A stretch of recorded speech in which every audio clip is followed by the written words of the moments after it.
Hello everyone, this is your friend from Naruto Audio Fanfics, and we are back once again with a brand new fanfic. Which is what if Naruto Uzumaki was superpowered? 6 Bijuus, Uchiha training in a massive harem, Naruto times Hinata times Sakura times Ino times Tenten times Tamari times Anko times Kurenai times Tsunade times Shizune, Part 3. If you enjoy this story, don't forget to hit the like button, thumbs up, and subscribe to the channel for more amazing Naruto fanfics like this. So without wasting any more time, let's start today's fanfic. Haku watched, fascinated. Can I try, Naruto-sama? Naruto nodded. Haku imitated Naruto, pulling back her hand and forming a funnel with her chakra. However, the technique used up so much of her chakra that she couldn't even draw a drop of water before she collapsed. I'm so weak. Haku looked up in Naruto's face. Naruto smiled. Much harder than it looks, huh? If you want to stop, I understand. Haku tried standing up, but instead, she groaned and said, I think I'll stop here. Naruto nodded and picked her up, bridal style. Haku didn't know why, but she blushed, turning red. Naruto turned to Sasuke. You finished. Sasuke smirked. Long time ago. He was holding Sakura by her arm, holding her kunai hand behind her head. For the last 2 months, the team, during practices where Itachi wasn't involved in, was divided up into pairs, Naruto with Haku and Sasuke with Sakura. I want to train with you, Nissan. He whined. Naruto grinned. Sure. Sakura and Haku seemed wiped out. He laid Haku at the base of a tree and led Sasuke off to a farther clearing. Sasuke turned to him. I have a question for you. Why don't you want anyone to know your true potential? When are you going to tell Sakura? I'll tell the whole village when its civilians are ready. Either that, or they'd have to find out for themselves.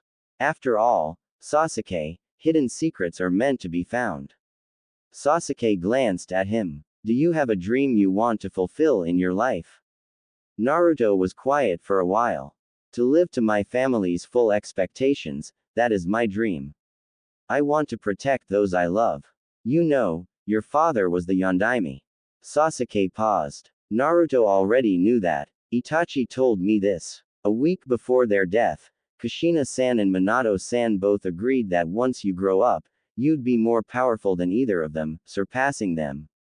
I was thinking, why don't you make your dream to become the next Hokage? You can protect the whole village. Make it your goal to earn the villagers' respect, one at a time. Naruto was deep in thought. Then he grinned and looked up. In a loud voice, he announced, very manga Naruto-like, alright then. My dream is to become the next Hokage. Then he added, Dadbao. Sasuke raised an eyebrow. He was only making a suggestion, and Naruto just agreed to it, just like that. Dadbao. That'll be my catchphrase. Naruto nodded in affirmative. Dadbao. Sasuke rolled his eyes. When they arrived at their destination, he came into taijutsu stance. Let's spar. Naruto nodded and came into the same stance. Sasuke charged at him, delivering a kick to his face. However, Naruto grabbed his foot and threw Sasuke back. Sasuke flipped and charged again, and he delivered a punch towards Naruto's face. Naruto smirked and grabbed his fist. Too slow, Sasuke. He kneed Sasuke in the chest, sending him into the air. Sasuke groaned in pain, but putting his pain aside, he turned his body vertically and sped back down again, aiming for Naruto's abdomen. Naruto raised his foot and caught his punch. Boy, Sasuke, you're slow. Naruto spinned and back punched Sasuke in the ribs. In reaction only, Sasuke grabbed his arm and hanged on. What the heck are you doing, Sasuke? Let go. Naruto comically waved his arm back and forth, trying to get Sasuke off him. Sasuke smirked. Got you now. He lunged and got Naruto under the chin, sending him into the air. Shocked, Naruto was immobile for a few seconds. In all their former spars, Sasuke's punches and kicks never connected. Was Naruto getting weaker, or is Sasuke just getting stronger? Nevertheless, Naruto wasn't going full force, so, Naruto looked back down, gritting his teeth. Then he turned his body vertical and sped back down towards Sasuke. Before they knew it, the match was over. Naruto tackled Sasuke to the ground and sat on him, refusing to get off until Sasuke surrendered. Alright, you win, now get off me. Sasuke growled. Naruto smirked and got off. Suddenly, a ninja appeared on top of Sasuke, taking Naruto's place. Sasuke snarled, "Why does everyone want to sit on me? I'm not a chair." The ninja ignored him. He pressed a kunai to Sasuke's throat and said to Naruto, "Hand over to me the sacred scroll, or else your friend dies." Naruto his head. Iruka-sensei. What in the world are you doing in that ridiculous outfit? Look in the mirror, Naruto. What kind of ninja wears orange? Iruka, the ninja, started freaking out. My disguise is supposed to work. I'm no Iruka. Naruto raised an eyebrow. Then he fell over laughing. Of course you're Iruka. Did you forget who you are? Iruka's sweat dropped. So much for disguises. Never mind, he muttered. Just seeing through his disguise was enough to tell him that Naruto was ready for the Chunin exams. I'm outta here. Then he poofed. Sasuke muttered under his breath, annoying teacher. He really needs a life, and a girlfriend. Naruto gave Sasuke a devious grin. He does. Naruto and Sasuke returned to where they had left Sakura and Haku and began telling them the strange incident between them and Iruka. Sakura giggled. Hey, something happened to us, too. A ninja attacked us for no reason at all. He attacked me first, but then he went for Haku-chan. I think she might have given him a concussion by accident. Iruka groaned. They passed, he moaned. His head felt as if it was splitting in half. What had happened? Haku panicked. What was she going to do now? The ninjas coming right at her, and she was in no shape to fight. Out of instinct, she jumped onto the tree branch above. Unfortunately, it was too weak to hold her weight. The moment the ninja was right below her, the branch broke. Falling, she came into kicking position on instinct, and her foot connected with the crown of his head. It was quite a pathetic match. Part 3. Competition. The night before the Chunin exam, Naruto was reading by the lamplight beside his bed, reading about history and geography of the ninja world. It was late, 1 in the morning. However, he never really needs to sleep. He has boundless energy preserves and great stamina. Also, he would never reveal this to anyone, but he was immortal now. He was one with the Bijuus and would live forever because of the half-fusion technique. It was something Itachi and the third had not known about. He had limitless time on his hands, most of it spent on learning, reading, experimenting, inventing, and who knows what else. Naruto sighed and leaned back against the pillow. He activated and deactivated his Shakugan, a dojutsu of his own invention, feeling the chakra rushing into his eyes every time he activated it. It was exhilarating, like a roller coaster somehow. The Shakugan was basically a combination of the Sharingan and the Byakugan, a white eye with a pupil and tomos. As Naruto has the ability to use these bloodlines, he also has the ability to combine them together into one. However, it uses immense amounts of chakra if used for too long, not that this was a problem for him. Through the Shakugan, Naruto has the abilities of both the Sharingan and the Byakugan. Against a Byakugan user, Naruto would definitely win because he can copy their moves and defend himself against their gentle fist style, preventing the closure of his tenketsus. Not only that, but he can also see their tenketsus and close them. Against a Sharingan user, he would have the upper hand because he can use the gentle fist and close their tenketsus while being able to copy their movements, predicting their attacks and defending himself from the inflicting damage. Knock, knock, knock. Naruto looked up. Come in. Haku opened the door and whispered, May I sleep with you tonight, Naruto-sama? Naruto chuckled. Of course, Haku. Naruto and his family were used to Haku's behavior. Haku was hungry for affection ever since she came to live with them. 8 years of brutal treatment will take a long time to make up. They all understand this and were not at all bothered by the fact that they have to constantly show affection. Sometimes, Haku would just lay her head on Sasuke's lap for no apparent reason. Sometimes, she'd snuggle into Itachi on the sofa during a movie, and sometimes, she'd sleep in one of their rooms instead of her room, more often than not. Out of all of them, she seeks Naruto's affection the most. Haku climbed eagerly into bed next to Naruto. She went under the covers and then cuddled into Naruto. She was used to Naruto's hard muscles, they were as hard as stone. Naruto laughed softly and wrapped his arm around her slender form. He was always attracted somehow to Haku's personality. Servile, kind, timid, shy, and eager to please.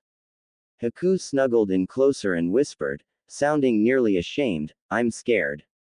About tomorrow." "Hi." Naruto absent-mindedly played with a strand of Haku's hair. "I see," he, not knowing what to say as he was never good at the emotional level. "Is there a way I can help?" Haku exhaled gently, her breath brushing Naruto's hand.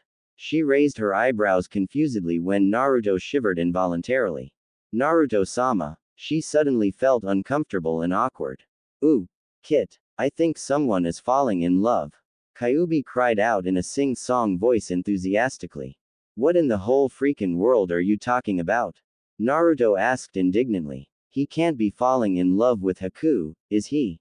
No, it was impossible. He had never fallen in love with anyone before. But then, what was with that involuntary shudder?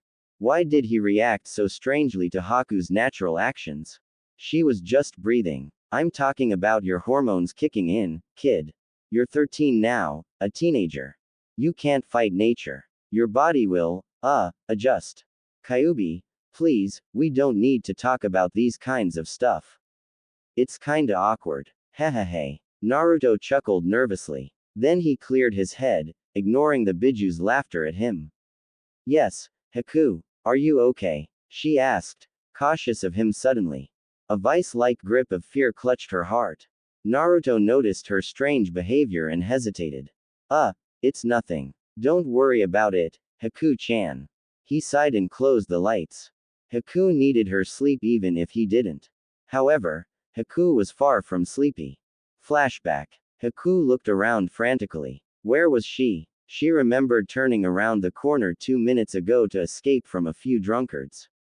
She ended up in a maze of alleys, each looking menacing and threatening. She was lost. Haku held her grocery bag close to her chest, as if to take some comfort in it. Shidarsu had sent her on an errand to buy some groceries, at night. It was right after a whipping no less. She cringed, feeling helpless, disoriented, and most of all, frightened. It was dark, she was in pain, and she was lost. Footsteps sounded behind her. Haku whipped around, retreating backwards until she was leaning against a stone wall. "Well, now, what have we got here, boys? A pretty little thing, isn't she? Are you lost?" drawled the drunken man in front of her. Haku trembled from head to toe, her eyes wide with fright. The man's partner came forward boldly. "I call first." He smirked at Haku. "Now, beautiful, we won't hurt you." He grabbed Haku, ignoring the scattering vegetables as he did so. Haku struggled in vain against the man's powerful grip. Then she felt her shirt tore open. The rest of the night, all she knew was unimaginable pain. The next morning, Haku opened her eyes, but she didn't stand up. She felt pain everywhere. Her limbs felt heavy, and without even looking, she knew she was covered in bruises and scratches. If only she could scream for help, maybe, just maybe, she sobbed. Why? Life was so cruel to her, she just wants to die. Shidarsu appeared in front of her unexpectedly. His face looked smug. It was as if he knew she was going to be, she couldn't even think that terrible word. "Well now, where have you been, slave? Looks like I'll have to have a talk with you about following through with orders at the appropriate times." Haku knew what talk meant and trembled. "But for now, we got a lot of customers to deal with." Shidarsu gave Haku a hard kick, giving her an incentive to get up. "He doesn't have all day." Haku cringed. Pain shot through her body. Still, she stood up obediently and followed Shidarsu home, or at least, his home. She doesn't have a home, everything is his. That night, she got double the lashes than normal. It was the worst day of her life, and she was only 12. End flashback. Haku's eyes shot open. She sat up in bed, gasping for breath. The morning sun's rays lit up the entire room. What a nightmare, she muttered under her breath, though she knew it was no nightmare. It had happened 2 years ago. Then she shook her head to clear it of the dream. She wasn't going to sulk over the past. Besides, Naruto would never do such a thing like that to her. It was silly of her to connect that night to Naruto last night. Haku turned to the side, finding Naruto's spot on the bed empty. She got up and walked to the kitchen, finding only Sasuke and Makoto in the house. Sasuke-sama, do you know where Itachi-sama and Naruto-sama went? Sasuke winced at her title for him and replied, Itachi had to go do something for the Chunin exam and Naruto is taking a few laps around Konoha. He always does in the morning. Haku glanced out the window only to see a trail of dust surround Konoha, no doubt from Naruto's running. How does he run so fast? She asked softly. Sasuke chuckled. Easy. 1. Because of the Bijuus and 2. Running is second nature to him. He doesn't get tired from running, even if he's been running forever. Can someone run like that without the Bijuus power? Sasuke shrugged. I think Itachi can run at full speed for a few hours before his strength starts dwindling, but that's the best anyone can do in the village. Wouldn't anyone notice a column of smoke every morning? Nah. Ninjas run really fast, and you can't really tell the difference in our speeds unless we're racing each other. From the villagers' point of view, all the ninjas' speeds are the same, they're all fast. Sasuke grinned. Your speed's faster than most people's, I can tell. However, you need to work on your endurance. You can barely make 10 laps around Konoha. Haku flushed. It was quite embarrassing, even though Itachi assured her that it wasn't her fault and eventually she'll get the hang of it. Sasuke teases her about it all the time, playfully of course, but it doesn't make him wrong. Sasuke smirked, but he didn't torture her further. Get ready. Naruto and Sakura are waiting for us. He glanced out the window. The dust and smoke are settling, signaling the end of Naruto's warm-up. Sasuke himself was already dressed in a dark blue shirt with a high collar, gray shorts, and armguards. Haku, on the other hand, was still dressed in night clothes. She ran into her room and quickly changed into comfortable clothing. When she came out, Sasuke was leaning against the wall, waiting for her. His eyes were closed, relaxed and confident. His arms were crossed and his right leg was crossing his left. His posture gave him a countenance of ease. He opened his eyes as Haku approached him. Ready. Then he called behind his shoulder, Okasan, we're leaving now. Good luck, Sasuke, Haku. Tell Naruto to take it seriously. Makoto called out from the kitchen. We will. Sasuke slipped into ninja sandals and began walking towards the Chunin exam. Where could Naruto be? Sakura can't be far either, he muttered to himself, looking around. Suddenly, Naruto's grinning face appeared upside down right in front of his nose. Sasuke, frozen in shock and surprise, could only gape. Sasuke. Boo. Naruto grinned. Then he frowned and waved his hand in front of Sasuke's face. Ototo. He poked Sasuke. Naruto, I think you surprised him beyond repair, Sakura said sarcastically, crossing her arms disapprovingly. It's not a nice way to greet your teammate, and your brother no less. Naruto jumped down and peered at Sasuke with concern.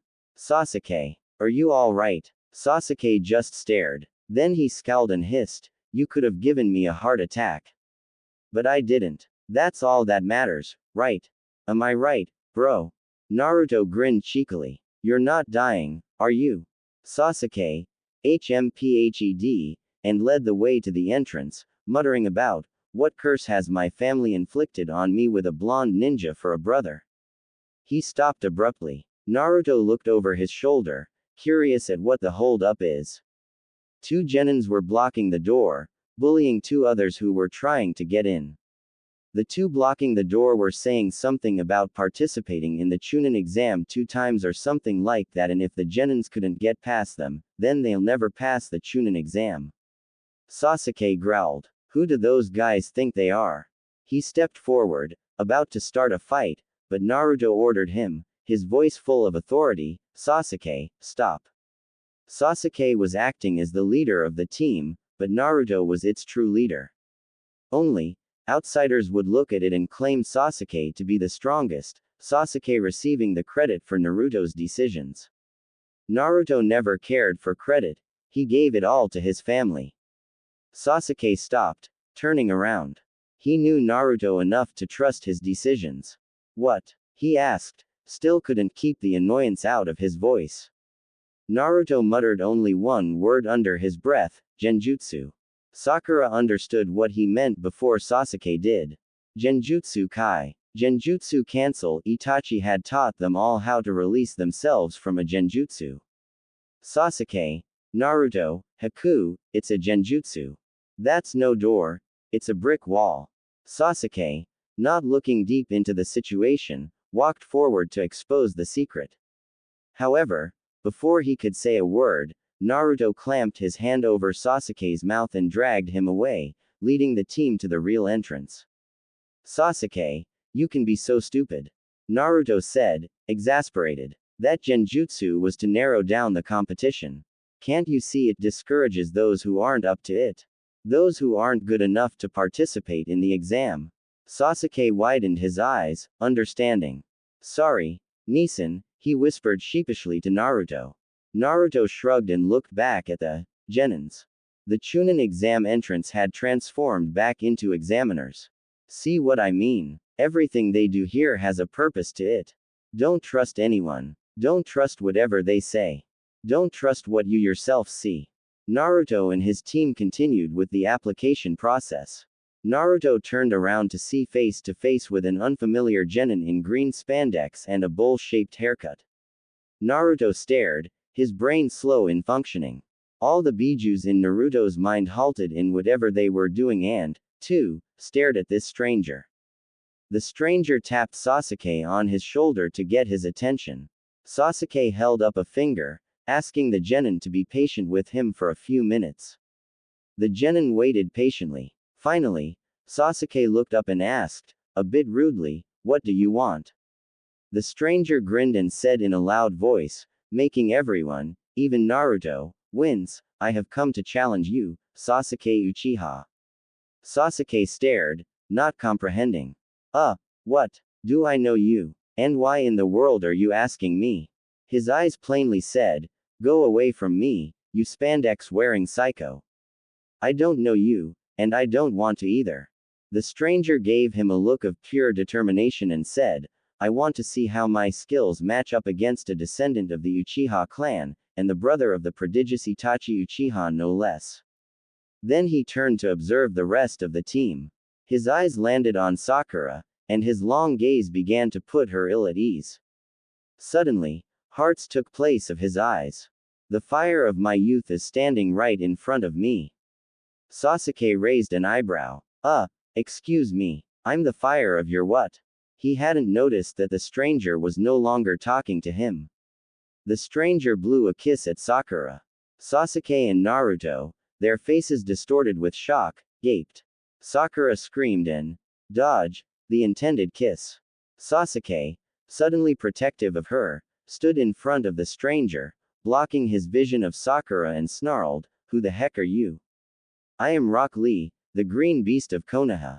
Lee stared at Sasuke and declared, let us have a battle for Sakura-chan. Sakura gaped. Never. Sasuke made the same expression. What? I'm not battling for anyone. Naruto, seeing an opportunity to study the competition, suddenly said, come on, Sasuke, show him what you've got.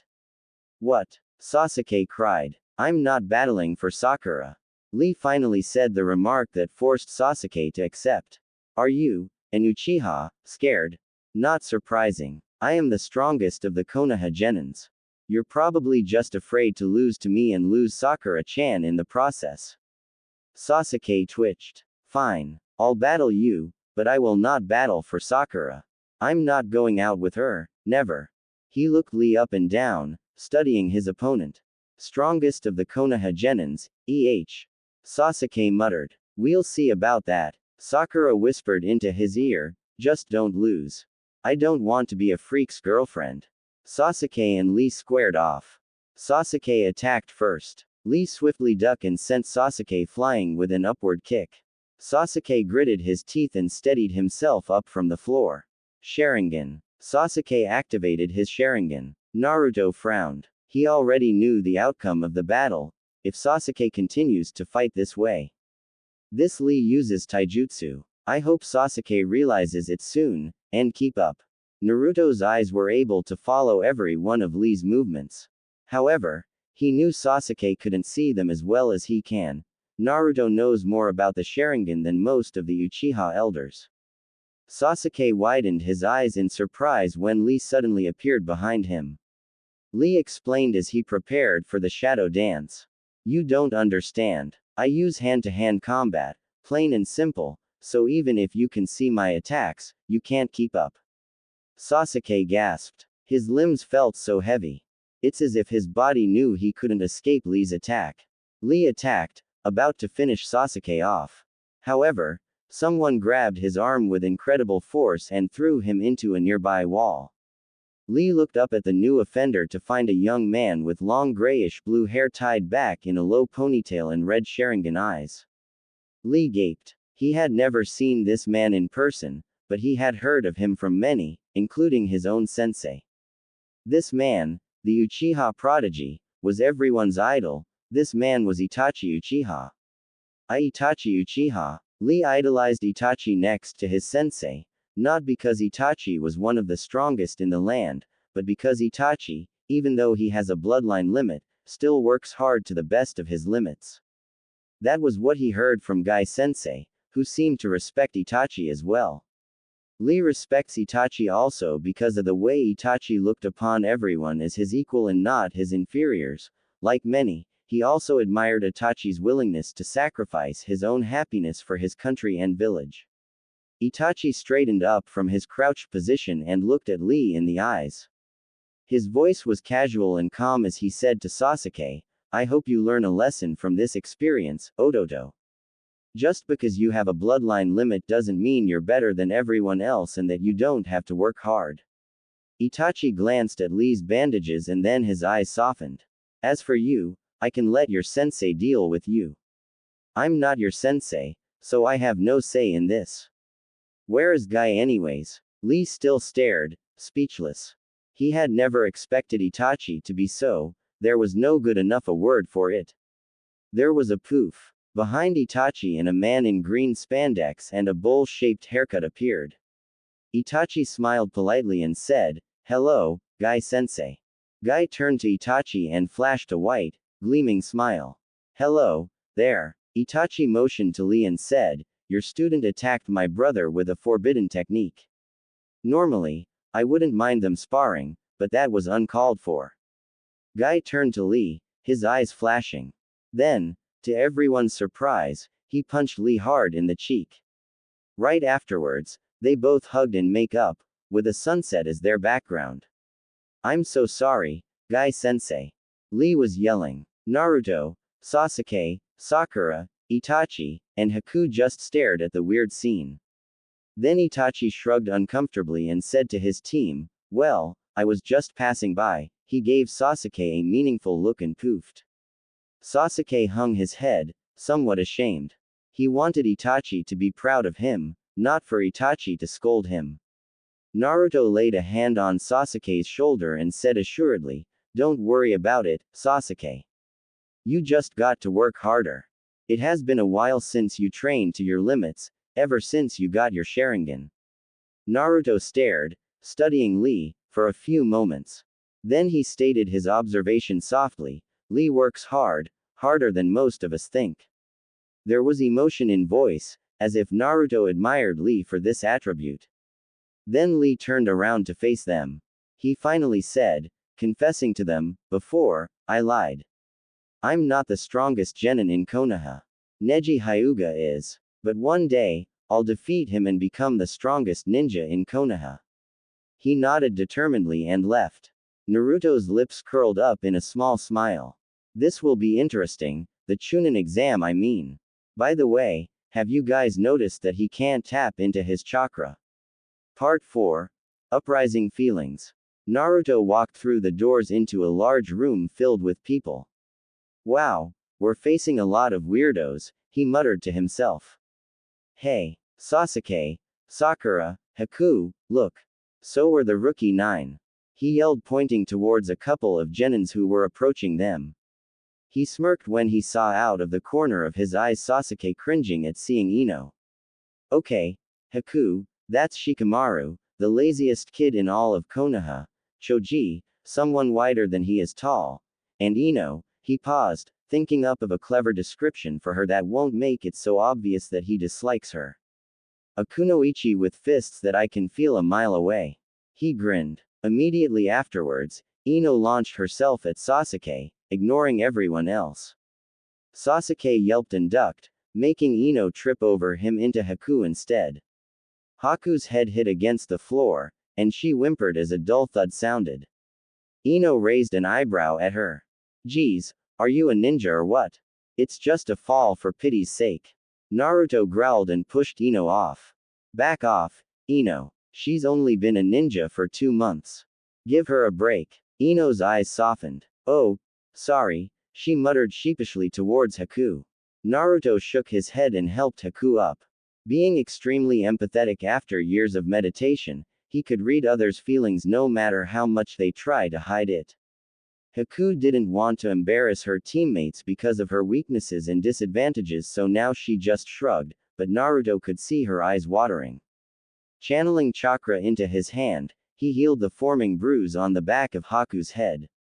Anyways, where was I? Before Ino launched herself trying to kill Haku. Oh, yeah, he motioned to Kurenai's team. That's Kiba. Dog breath as we all call him, Shino, Bug Boy, no offense, I just need a description, and Hinata, she's a Hyuga. Naruto grinned happily. The 9 rookies. All in the Chunin exam. Cool, wait. He smiled apologizingly at Haku. I mean the rookie 10. Haku shook her head. I didn't really graduated from your academy, so I can't really be counted. That's nonsense, Haku, Sakura replied, her voice firm. You're on our team, so you're one of us. Wait, isn't there? Shikamaru started. We know, Shikamaru, but the Hokage says it's alright to include Haku on our team as she's too old to go back to the academy. She's 15. Sasuke waved him off. Don't worry. She will be both an advantage and at the same time a disadvantage to our team, so you don't have to worry about it being unfair. Kiba whispered to Shino, she's hot. Where in the world did they find her? Naruto smirked. In a mission. I know she's hot, and she's my girlfriend, so back off. They were all silent. Haku flushed, turning a deep shade of red. Hinata's shoulders seemed to sag when Naruto said this. Naruto slapped his forehead. Idiots. I'm joking with you. She's just a friend. Holy macaroni, do you guys believe everything other people say? Haku suddenly felt hurt when he told everyone she wasn't his girlfriend, though she doesn't know why. They weren't going out in the first place, so why does she feel bad about it? Is it possible that I want to be his girlfriend? Haku shook her head defiantly. She can't be in love. Naruto was her friend, her mentor, and in some ways, she still views him as a master. But then again, was it impossible that she can be in love? Sasuke glanced at Haku's direction and smirked. Looks like someone has a crush on my oblivious brother. Then Sasuke frowned, imagining what happens if Naruto did find out that Haku loves him and he doesn't feel the same way. That wouldn't turn out so well. Haku's been hurt by so many that she loved in her lifetime. If Naruto doesn't love her back, he'd hurt her badly. Sasuke sighed. How did he involve himself in romance anyways? Flashback. Sasuke, I love you. Tell me your answer already instead of standing there like a cold. $. Sakura cried. She was getting extremely frustrated at his lack of response. She launched herself at Sasuke, grabbing the front of his shirt and glaring to his face. Tell me, Sasuke, she whispered softly as she looked into his obsidian eyes. Suddenly, she felt all her anger drain away as she stared into his confused, incomprehending eyes. He was deeply confused of what to tell her. All this time he had thought she was only another fangirl. She was actually, truly in love with him. He sighed and took in a deep breath. Sakura, I don't know if this is what I want at the moment, K. It's all happening too quickly for me, and I'm not ready. I don't know who I truly love and it's too early for me to have a girlfriend anyways. Come on, we're ninjas. Missions and training before romance. Get yourself together, Sakura. He turned away. Suddenly he was whipped around, Sakura's grip on his shoulder. Her eyes were downcast as she whispered brokenly, I knew you were hard to get, Sasuke, but I never figured you'd be this much. I'm begging you, Sasuke, give me a chance. Sakura, I told you my views already. He was getting extremely impatient with this conversation. Even if I do like you, he said, emphasizing the if, my job and family comes first right now. His eyes softened. Maybe we'll be together someday, you'll never know. He reached out and touched her cheek with one hand. But, I'm certain of myself that I don't want to get involved in romance right now. Sasuke. Sakura shivered slightly at his touch. There was a spark to it, even Sasuke has to admit. Still, that won't convince him otherwise. You already got yourself involved. She leaned towards him and they touched noses. I may want you to be happy, but I also hope that the person you want to be happy with is. She paused, losing control of her emotions. A tear came out the corner of her eye and rolled down her cheek before she finished, me. She turned away. Then again, I'm being selfish, am I? Before he could respond, she ran away from him. End flashback. Sasuke sighed. Why him? Why can't he just be like Naruto? Carefree without having to worry about problems until they came to him. Sasuke, now, was worrying about something that wasn't even his problem in the first place. Oh, well, at least Sakura doesn't treat him any differently than before their conversation. I see that you guys are newbies. Sasuke whipped around in defense position automatically. Itachi had taught him that if a person isn't standing in front of you, he's about to attack you from behind. It wasn't always so, but Itachi said better safe than sorry. Who are you? Kabuto put two hands up in a peaceful gesture. I'm Kabuto from the Leaf Village. I come in peace. Naruto glanced at him, and his eyes narrowed dangerously though he didn't say anything. Careful, Naruto. Something's not right about him. He says he's from the Leaf Village, but his smell's not right. He smells crisp and cool, like stone and caves, not like the forest as the Leaf Village is in. Kyuubi growled. There's also a familiar smell about him, careful, Kit. Koko placed a hand on her shoulder, calming her slightly. Yeah, I can tell, Kyuubi-chan. Something's definitely not right about that Kabuto guy. Sasuke lowered his guard. What do you want? I just want to tell you to be careful. There's a lot of powerful genins here. As you're newbies, I suggest you keep a low profile. I've taken the Chunin exams 6 times already, this is my 7th time. Kabuto smiled in a friendly way. Anyways, I just want to help you out. Over the last few years of taking the exams, I've collected information about most of the contestants and put them inside these cards. He showed them a pack of cards and explained, all I have to do is channel my chakra into it and the card will reveal information about the contestant. In the past years, the Chunin exams has been a way for villages to distribute and restrain power of each village evenly, so none could take advantage of the other. Currently, there's 72 participants from Fire Country, 30 from Wind Country, 15 from Grass, 12 from Waterfall, 21 from Rain, and 3 from Sound. Just a side note, the village of Sound has just been created. Anyone whom you want to know about? Then he grinned. Just for laughs, I'll do you first. He gestured to Naruto. Naruto's eyes flashed as Kabuto took out a card. Kabuto's eyes widened only for a second, reading Naruto's stats, before Naruto yelled, "No!" and sliced the card into a million bits with his kunai. Everyone in the room stared at him. Naruto panted slightly before he closed his eyes and began to breathe to calm himself. "Sorry for losing control of myself a few seconds ago," he said coldly.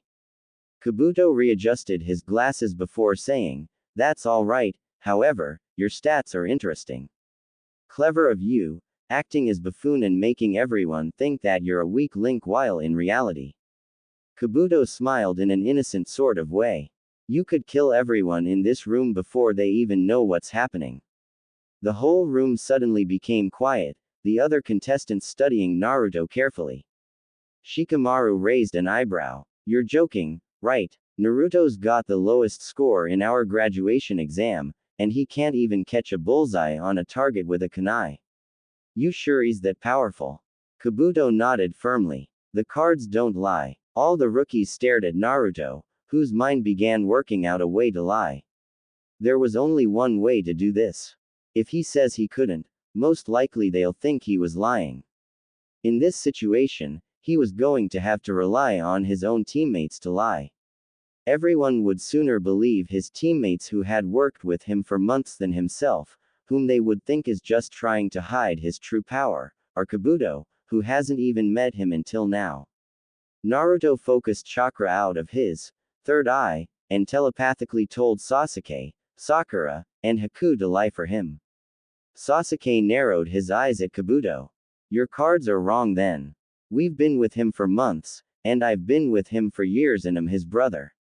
His jutsus are clumsy, he can't control his chakra completely, his stamina may be high, but his ideas and mind are immature and completely wild. He can't think in pressuring situations, and I've beaten him up many times during missions when he gets annoying.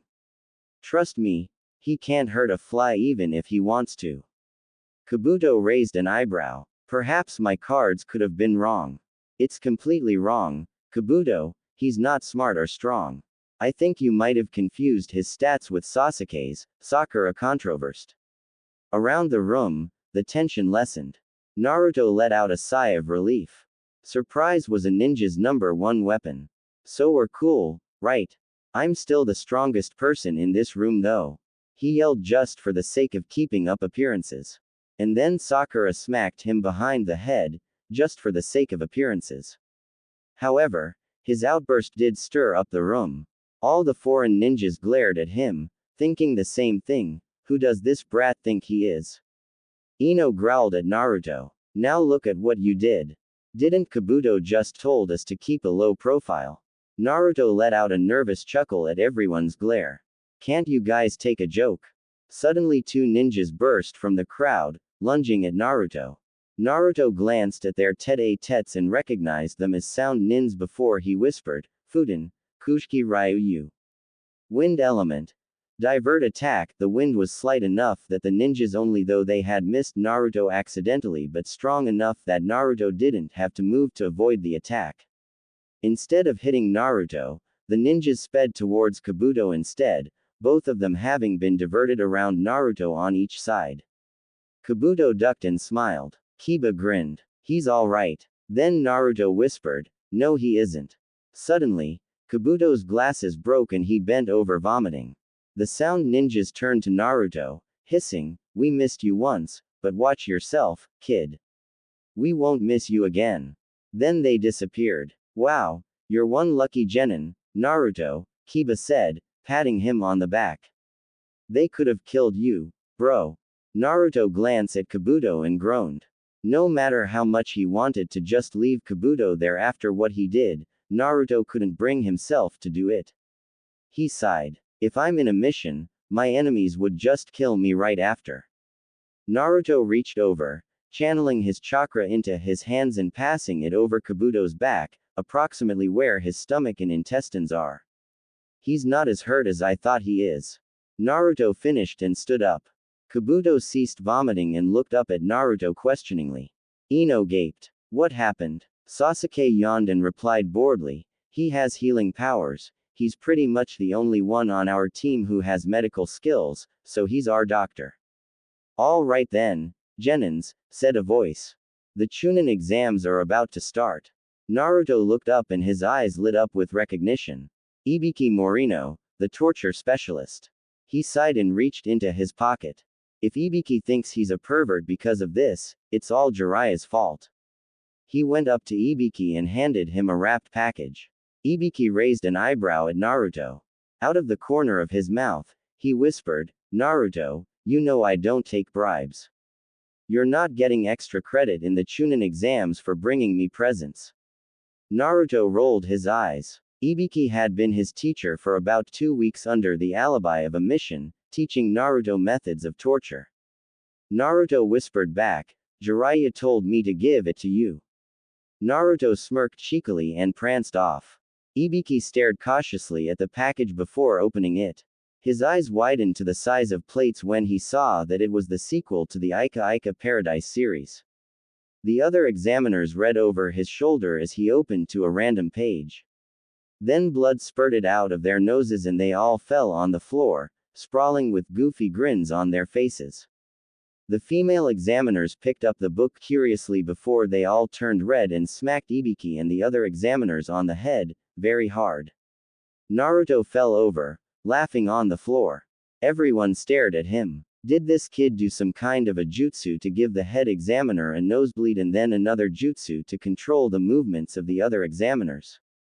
Only Sasuke knew the full story, and he was trying to hold in his laughter so hard, it hurts. Part 5. Mutual Suffering. Ibiki cleared his throat, slightly embarrassed. Anyhow, begin. This was right after he gave the rules, which I don't want to have to rewrite again. Naruto yawned. He swears he can just answer the questions using the Bijuus brains, but it wouldn't be fun. After all, Ibiki did want them to cheat. He searched the room until he decided to just use a Byakugan or a Sharingan or something instead of doing anything fancy. Sharingan. Coincidentally, Sasuke was placed right in front of him, so now he was copying the copycat. He smirked, enjoying his own inside joke. He finished at exactly the same time Sasuke did and deactivated his Sharingan, deciding to study some of the people in the room. He decided to spy on the only other Hyuga in the room outside of Hinata, Neji. Naruto closed his eyes, laying his head on his arms, and breathed. He focused his chakra into his third eye as always when he was about to do something that requires psychic abilities, and then after a few seconds he found himself in some kind of mansion. The transition was complete. He was inside Neji's mind without Neji even aware of his visit. Okay. This is obviously the Hyuga mansion, Naruto muttered. He walked through the halls casually, not even bothering to hide when Hisashi came around the corner. They were all memories, and he had nothing to be afraid of them. Then he saw a younger, more carefree Neji following his father. Otu-san, where are we going? He was asking. You'll see, son. Hisashi's voice was stoic, except Naruto can detect a sadness in them. This must be something about the caged bird cursed seal, Naruto muttered. He had learned about it with the Hokage a few years back, and though Naruto hated the aspect of the branch family practically being slaves to the head family, he had to admit that the system was effective. Naruto followed the two as Neji's memories rushed him along. Lay down, Neji. Neji laid down obediently, obviously trusting his father that everything would be alright. He still doesn't know what's about to happen. Finally Naruto knew he wouldn't be able to stand watching the next scene as this innocent boy was crushed spiritually. Naruto pulled himself out and, returning to his body, he looked back at Neji and saw Neji's eyes were troubled, obviously by the memory Naruto had just witnessed. Naruto's heart twisted as he began to experience what Neji experienced. This always happens after he performs the technique. Naruto would, for a few moments, experienced exactly what that other person experienced in his or her memory. Now, Naruto could feel a pain in his forehead as Neji did when the seal was placed on him. Then he felt shock, anger, and betrayal as Neji's father told Neji what had happened. Naruto made a slightly audible groan, and Sasuke and Hinata next to him glanced at him, wondering what's wrong with him. Naruto shook his head and decided that he wanted to experience others' pains so that he could understand them. He felt slightly guilty about invading others' privacy, but it was worth it. He won't take advantage of them this way, as he swore an oath of secrecy when his teacher taught him this technique. Basically, he was going to have to contain all the information to himself, not even able to tell the person whose mind he invaded that he invaded their mind at all. Whatever he knows will be an advantage to him only. An idea popped into Naruto's mind. Gaara. He could reach into Gaara's mind. This way, he'd know more about the dangerous boy. Naruto was nervous as he channeled his chakra to his third eye once again. When he invades someone's mind like this, he can't use jutsus or do anything to defend himself in cases when dangers in that person's mind finds him. For example, in this case, if Gaara's Bijuus somehow meets up with him, he was going to have to make a run for it. Memories of the Bijuus are okay because they're just memories, but if the real thing appears to defend Gaara's mind, well, it was a risk he's going to have to make. It was cool and dry in Gaara's room. This was obviously when Gaara was smaller. Naruto looked down at Gaara on the bed and gaped. He was hugging a teddy bear in his sleep. This has got to be a joke, right? Naruto couldn't help smiling. Gaara seemed so innocent, so carefree. Suddenly Gaara began twisting and images of the Shukaku flashed in front of Naruto. Gaara woke up, horrified. Dark circles appeared under his eyes as he tried to stay awake to keep the Shukaku from taking control of him. Naruto watched, anger rising up in him. How can anyone allow a child to bear so much? Naruto whispered, remembering his own childhood. Kyuubi may be a demon, but she had never tried to take control of him before. They were as close as brother and sister. He had never had anything to fear from her. But here, no wonder he's unstable and everyone says he's an insomniac. He's trying so hard. Naruto reached out, trying to touch Gaara, but his hand went right through the image. Then the scene blurred and in front of him was a dying Yashimaru. I hate you. Then Yashimaru revealed to Gaara that he was covered in exploding tags. Please die. Naruto couldn't stand it anymore and pulled himself out. I have Sasuke and Itachi and the Uchihas. I have Kyuubi and the Bijuus. Gaara had no one, not even his siblings who feared him. Naruto inhaled deeply, holding his emotions in as Gaara's experience fused with as his own. Then he sighed. He felt drained, but there was one more person whom he wants to have a share in her experience. He took a deep breath and moments later, he was watching Haku's memories play. Father, what are you doing? Haku cried. Her father turned towards her, his knife bloody from killing her mother. Die, monster. Before she knew what happened, large spikes of ice speared their little home, making it look like a giant porcupine and killing her father, who had nearly killed her. Father. Mom. Haku stumbled out of their home, unfeeling tears running down her cheeks. Naruto once again felt the urge to comfort. He wanted to take all the pain away. However, even he is helpless to change the past. The scene blurred and Naruto found himself as a spectator of one of Haku's tortures. One of her masters was leaning menacingly over her, yelling, "You clumsy fool. That's a priceless antique. That cost me a fortune." Naruto saw the broken pieces of the vase in the corner of the room. Then Haku's master took out a wine bottle and crashed it against the side of her head. Blood dripped down her cheek and down her chin, but she just knelt there, helpless against her master's punishment. Naruto withdrew and immediately felt the agonizing pain on the side of his head. He felt helpless and hopeless, exactly how Haku felt at that moment. Naruto bit his lower lip and once the pain subsided, he felt so tired he collapsed onto his desk, breathing heavily. Naruto-kun, what's wrong? Naruto looked up into Hinata's concerned face and forced a smile. I'm alright, Hinata-chan. Nothing wrong at all. Just tired. This exam is really straining, he lied. This was the hardest part, to not tell anyone what he saw or how he's feeling after a visit.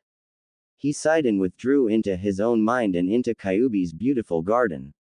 Kyuubi-chan, you traveled into others' minds again, didn't you?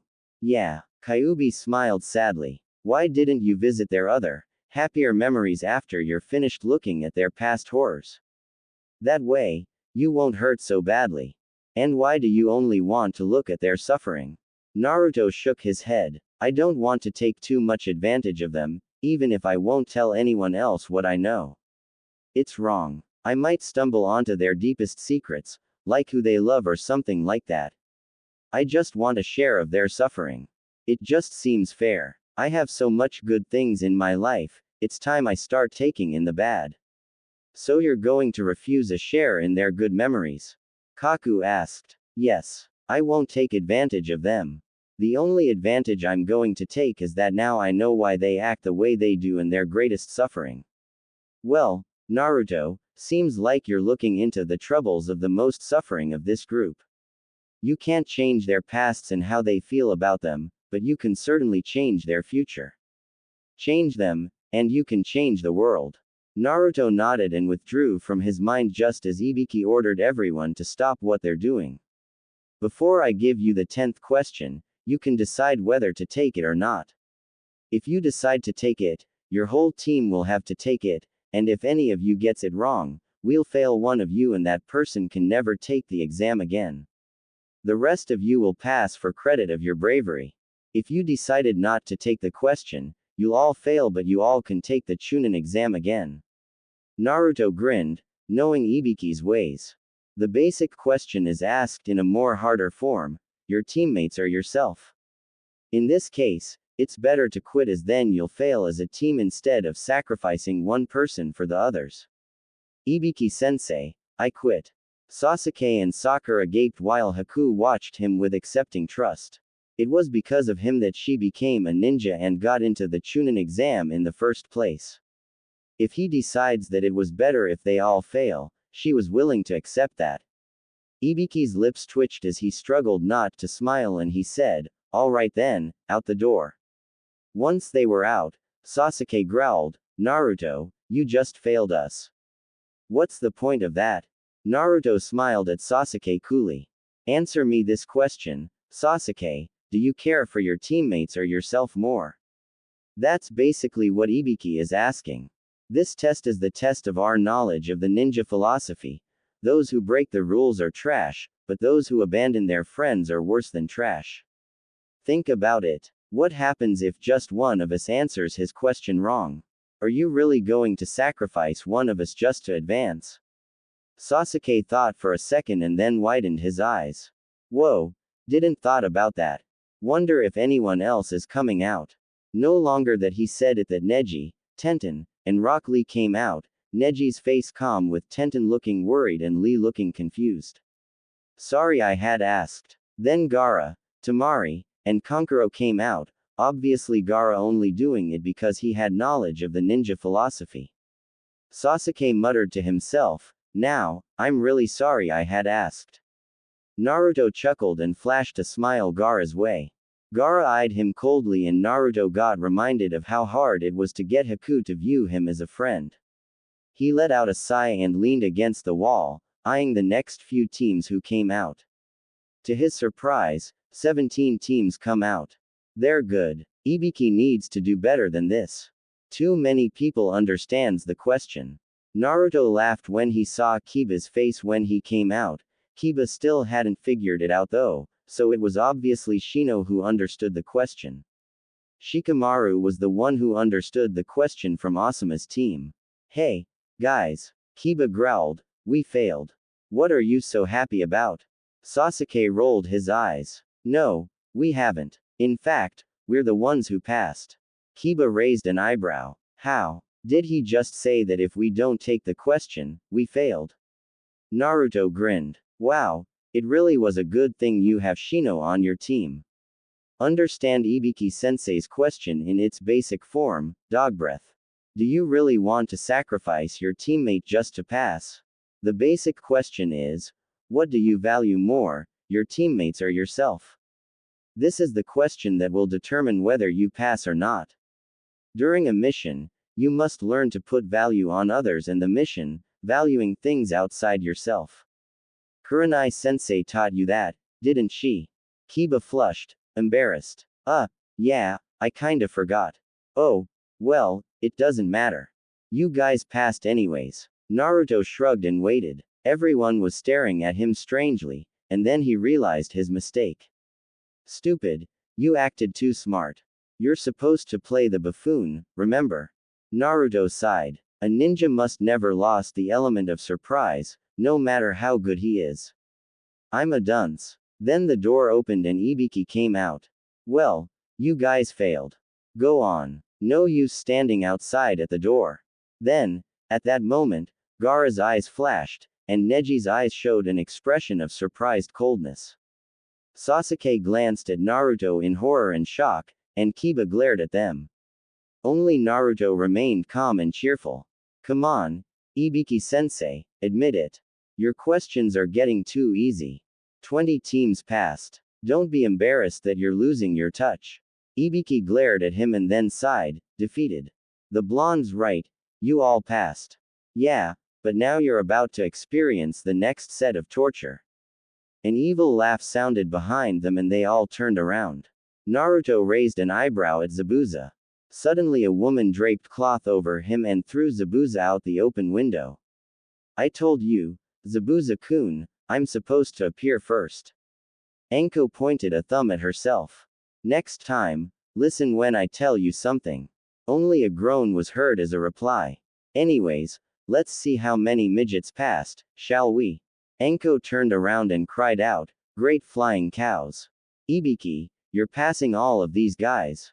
If you're getting too soft, we're going to have to replace you. Ibiki smirked. I'm not getting soft. These generations are just getting smarter. Anko sighed. No fair. Now you're leaving me with the task of failing them. What? You're too lazy to do it yourself. Nah, I just figured I have to get you off your own lazy butt and away from all those dangos you're addicted to. Ibiki smirked at her. It's surprising how you can stay so thin, eating so much. Most women would look like they're pregnant by now. Anko glared. Hey, there are children here. No making adult jokes. I'm not talking to them. It's not our job to watch our mouths around children, it's the children's job to watch their ears around adults. They should close their ears if they don't want to hear. That way, both the children and the adults have what they want, instead of the adults having to close their mouths just because of the children. Ibiki smiled as Anko struggled to think of a comeback. Anko sighed. Alright, you win. Come on, you maggots, follow me. Sasuke whispered to Naruto as they followed Anko, did she just called us, maggots? Aren't those tiny bugs in there, baby, stage? I would have thought she would have called us, kids, or, little ones, or something. Teachers can be strange, especially when their students are taking a test. Naruto smirked. They came towards the edge of the forest of death, where the teams began to separate. Hey, this is the forest of death, ain't it, Sasuke? Itachi Nissan ran us through this place billions of times. It was only 7 times, Nissan. Whatever. Naruto's team received a scroll with the kanji sign for Earth on it and was then given the instructions, basically, catch another team, take their scroll, make sure you have both a Heaven and Earth scroll before proceeding towards the Hokage Tower in the middle of the forest. Don't open the scrolls until you arrive there. Have fun. Anko smirked and went off. Naruto tucked the scroll away into his pouch and waited for the signal to begin. Then, they were off. Part 6. A Promise to Keep. Naruto grinned. They didn't even know what hit them.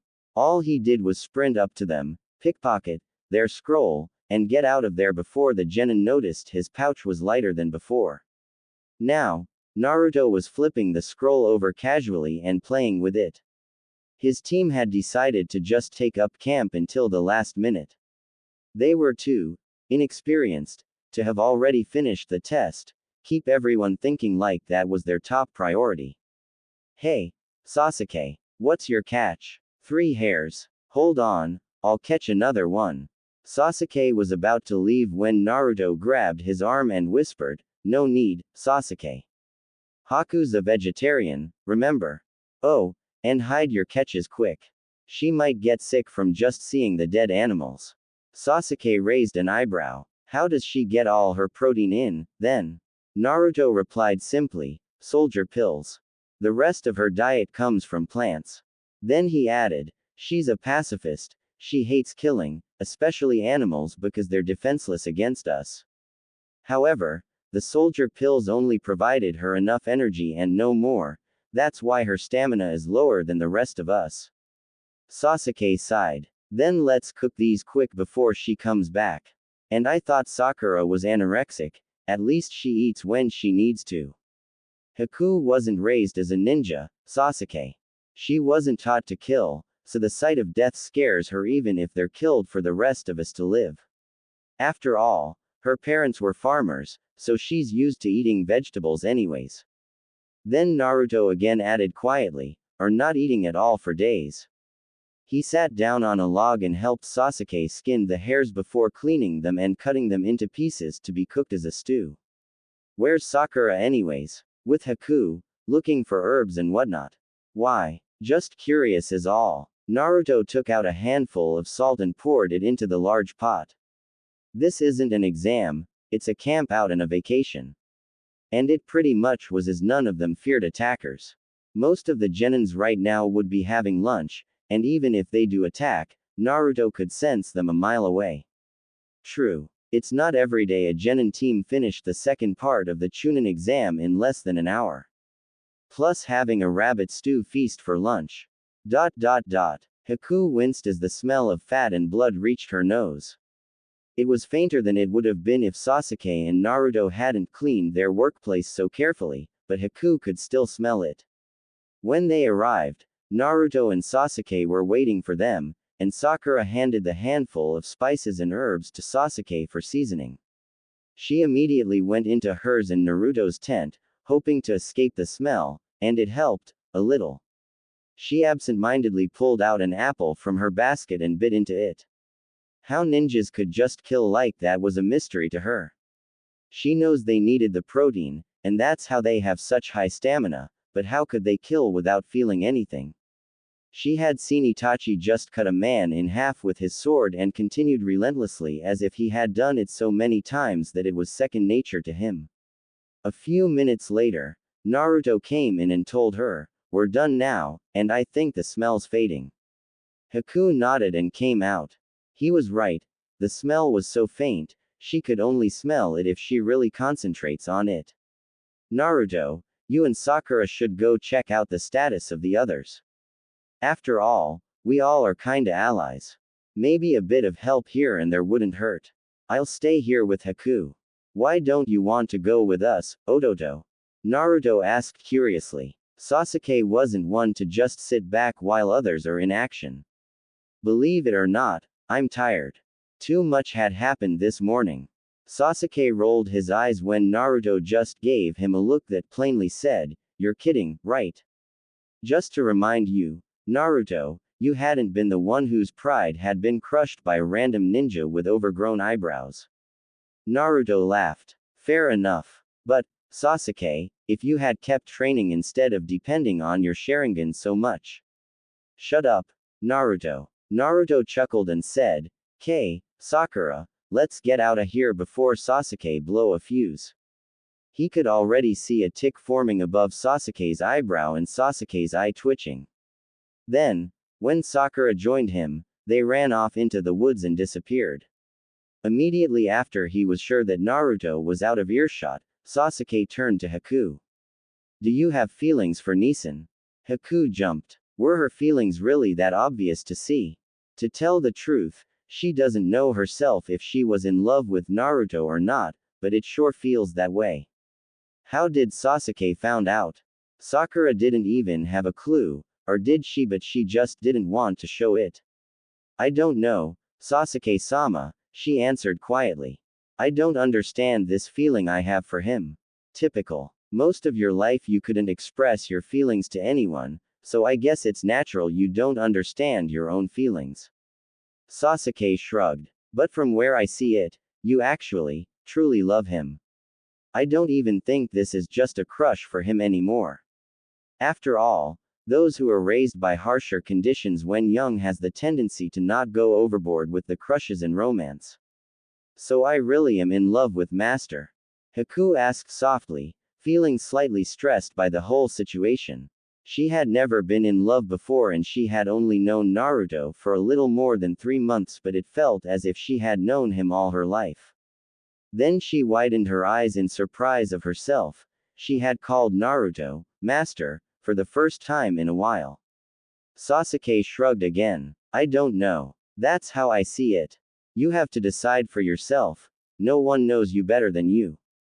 Haku groaned. Ever since she became free, people always let her decide her own feelings and decisions, which is a lot harder than she thought. What is love? What does it feel like? Sasuke fidgeted uncomfortably. I don't know. No one does. Not even Itachi. I asked him once, and he said, not even the most wisest man in this universe, not even largest and knowledgeable books, can define or explain such a word as love because love is beyond the mere human understanding. We do it, but we can't define it. This shows how limited we are. Then Sasuke muttered to himself, Itachi always has been sort of like a philosopher. Haku sat down on the ground and wrapped her arms around her legs, laying her chin on her knees, curling up like she always does when she was thinking. Sasuke-sama, have you ever fallen in love before? Sasuke muttered awkwardly. No, but someone did fall in love with me. It was kinda uncomfortable knowing someone likes you and you can't return their feelings. It makes you feel guilty. So if I tell Naruto-sama how I feel and he doesn't like me back, it will hurt him because he knows he can't return my feelings and he will feel guilty. Haku asked quietly. She felt torn between two decisions. 1. She could tell Naruto and risk rejection, which will not only hurt her but also him. Or 2. She could just keep it to herself and torment only herself. Either way, she might get hurt, but does she really have to take Naruto down along with her? Sasuke realized his mistake too late and replied hastily, well, not necessarily, everyone's a little different. Either way, I'll get hurt in the process, Haku muttered, more to herself than to Sasuke. Why should Naruto-sama be in pain because of me, too? Besides, I don't even know if I'm in love or not. Then why does it hurt so much, thinking about not being able to be with him? Does love really hurt so? So many people act as if love is such a blissful experience. As if her body's reactions wants to reveal her true emotions, tears began to blur her vision and run down her cheeks. She felt cold and numb. Why does my life always have to be so miserable to live? Even when something good, like Naruto-sama freeing me, happens to me, something bad always ends up as a result. Am I really so bad and terrible inside that I must be punished my whole life? What have I done? Sasuke watched Haku cry. She sounded so hopeless as if there was no point resisting fate for her. Sasuke sighed and did the only thing he could think of. He sat down, leaning against a tree, and pulled Haku against his chest. He wasn't good with words, but with his limited knowledge of Haku, he could tell that she needed some kind of comfort right now. He had never comforted anyone before, Naruto and Itachi never needing any kind of emotional comfort, he was never needed to comfort others, he had always been the one comforted, so now he could only depend on how Naruto and Itachi acted before, not how himself had acted. Haku buried her tear-stained face into Sasuke's shirt, making it wet. I'm so sorry, Sasuke-sama. This is my problem, and I'm putting part of it on you. Sasuke whispered gently, it wasn't your fault, I was the one who broached the topic in the first place anyways. Let it out, let it out, let it out. Haku felt so weak, both physically and emotionally. I'm sorry for being weak, too, she muttered, wiping her tears. I don't know why I'm so sensitive. You all are so strong. Sasuke rolled his eyes, making Haku giggle through the tears. Oh please, You're not weak, Haku. It's not possible to hold back emotions beyond your control. Trust me, we all have moments where our emotions take the better of us. Saying that, he remembered when Sakura ran off, crying, because of him rejecting her. In fact, Naruto and Itachi sometimes view them as strengths. How can they be if they make me break down like this? That's not what they meant. Through experience, they learn to somehow let out their emotions a different way, using it to power their jutsus beyond their usual strengths instead of keeping it inside them. Sasuke smiled. One day, you'll learn how to do it, too. It all comes from experience. Then Sasuke added softly, tucking a strand of Haku's long hair behind her ear, and I very rarely say these kinds of things so you can believe me when I say this, you're an amazing person, Haku. You're selfless, empathetic, and everything a boy could want from a girl. You give everything without thinking of any type of reward. If Naruto doesn't like you, he won't like any other girl. I know him, he likes girls like you, but you know what? He just waits for the girl to come to him, never does he come to her. Why? Not because he's afraid of rejection himself, but because he wants to be sure that the girl likes him and is ready. He doesn't want to rush anything. But what if he doesn't like me? Then, like you said, he could feel guilty about not being able to like me because he's so sensitive to me feelings. Oh, forget what I said already. But I can't because you're right. I won't risk it, Sasuke-sama. Haku lowered her eyes and her voice became a whisper. Not even if I'm going to have to hurt myself in the process. He did so much for me, and how grateful am I if I, in turn, cause so much trouble for him. Sasuke closed his eyes. He was going to have to take matters into his own hands if Haku won't. She doesn't deserve to be hurt just because she was too selfless. If she won't tell Naruto, eventually he will find someone else and there was no telling how broken Haku would be. Ototo, you're quiet tonight. Normally, we'd be talking non-stop about the day. Is there something wrong? Naruto glanced concernedly at Sasuke while unrolling his sleeping bag. You can't fool me, Sasuke, what is it? Maybe I can help you. It's not me who needs help. Sasuke knew this was a good time to tell Naruto about Haku's feelings for him. Before going to sleep, the brothers share everything that happened to them that day, everything from their opinions on the local news to secrets that they would confide only in each other. Itachi, who normally work extremely late, joins them later on in their conversation. Naruto raised an eyebrow, and then his eyes twinkled. Is it about Haku or Sakura? He asked simply. Haku actually. Naruto nodded. Alright then, what is it about Haku-chan? Sasuke was silent for a moment, contemplating the best way to explain the situation to Naruto. Then he said, have you noticed the way she's been acting these last few days? I think she likes you. Naruto smiled. She might. I kinda already guessed that. I'm just waiting for her to make the first move. I don't want to rush the romance. Naruto trailed off, frowning slightly and remembering his experience in Haku's mind. During that short moment, he also got a few glimpses at Haku's memories and so he knew about what had happened to her prior, assault. And so, Naruto, being careful and cautious with her feelings as always, pretended like he had no attraction to her so that she won't feel uneasy around him, just in case Haku doesn't share the same feelings as he does. I have a promise to keep, a promise that says I won't hurt her in any way. Actually, she does, a lot, Sasuke muttered. She told me this afternoon while you and Sakura were gone. So that's why you didn't want to come. Naruto laughed. Sasuke ignored him and continued. But she doesn't want to tell you about her feelings because she was afraid that if you don't like her back, you might feel guilty inside and she doesn't want that. She doesn't want you to be hurt, emotionally, so she decided to keep it all inside even though it will hurt her terribly. Naruto's eyes fogged over as he retreated inside himself like so many times when he began thinking. Haku likes me, but because she loves me, she doesn't want to tell me in case I might feel guilty in the process. But doesn't she understand that that will only hurt her in vain? Eventually, another girl will ask me out and then what? If I say yes, Haku would lose me because she never risked the chance to have me, because she doesn't want me hurt. If I say no, I'll be hurt anyways, so her efforts to protect me will be in vain. I hate the idea of approaching a girl in romance first, but I guess it's inevitable if I'm to keep my promise to her.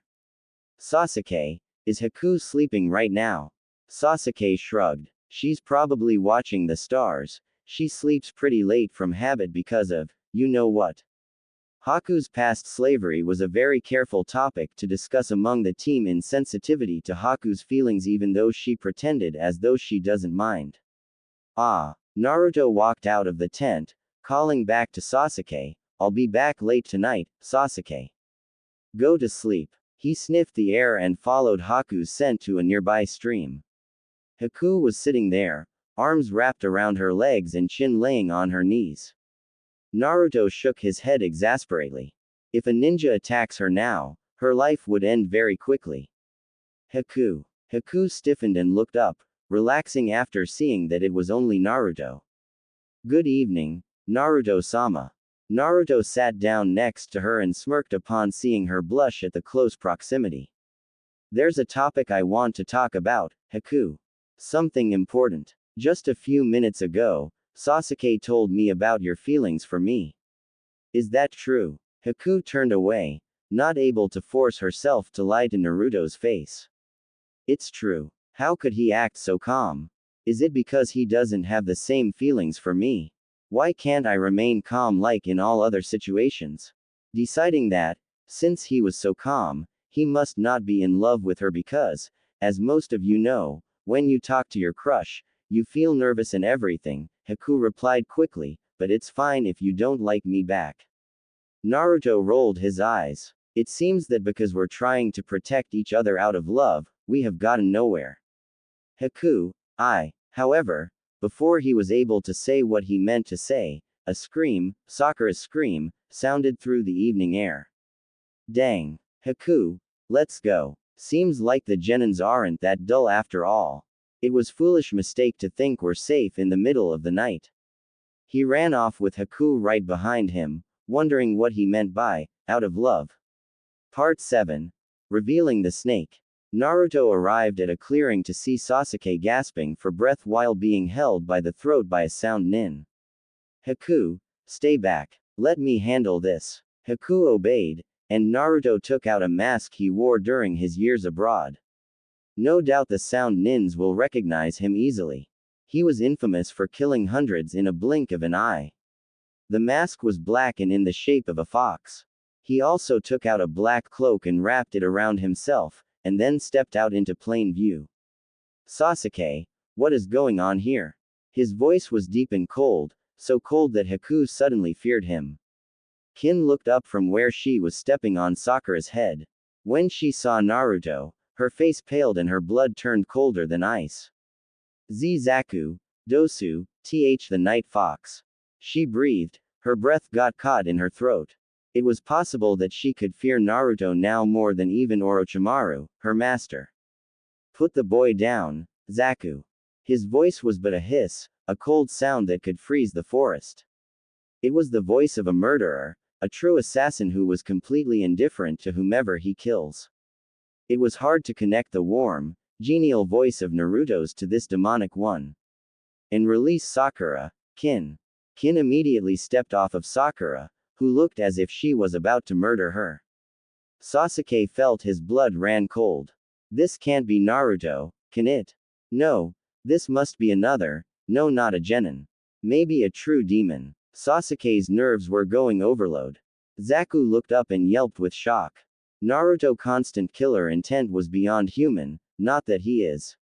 His eyes locked onto Naruto's red eyes, and then he found he could no longer breathe. Naruto was choking him to death, without even touching him. Please, mercy. Zaku felt fear for the first time from someone besides Orochimaru. Naruto laughed coldly. What would I know about mercy? Don't you know the ninja motto? Mercy to friends, death to enemies. However, I will release you only if you do me a favor, he drawled boredly. Basically just answer and question truthfully that I said on you. I can tell when you lie. Yes, yes, anything. Dosu cried out. No, you idiot. Quiet, fool. Question 1. Who are you? Answer truthfully. Naruto always started out interrogations with the same formal question. Zaku felt his breath came in again and answered, were sound nins taking the Chunin exam.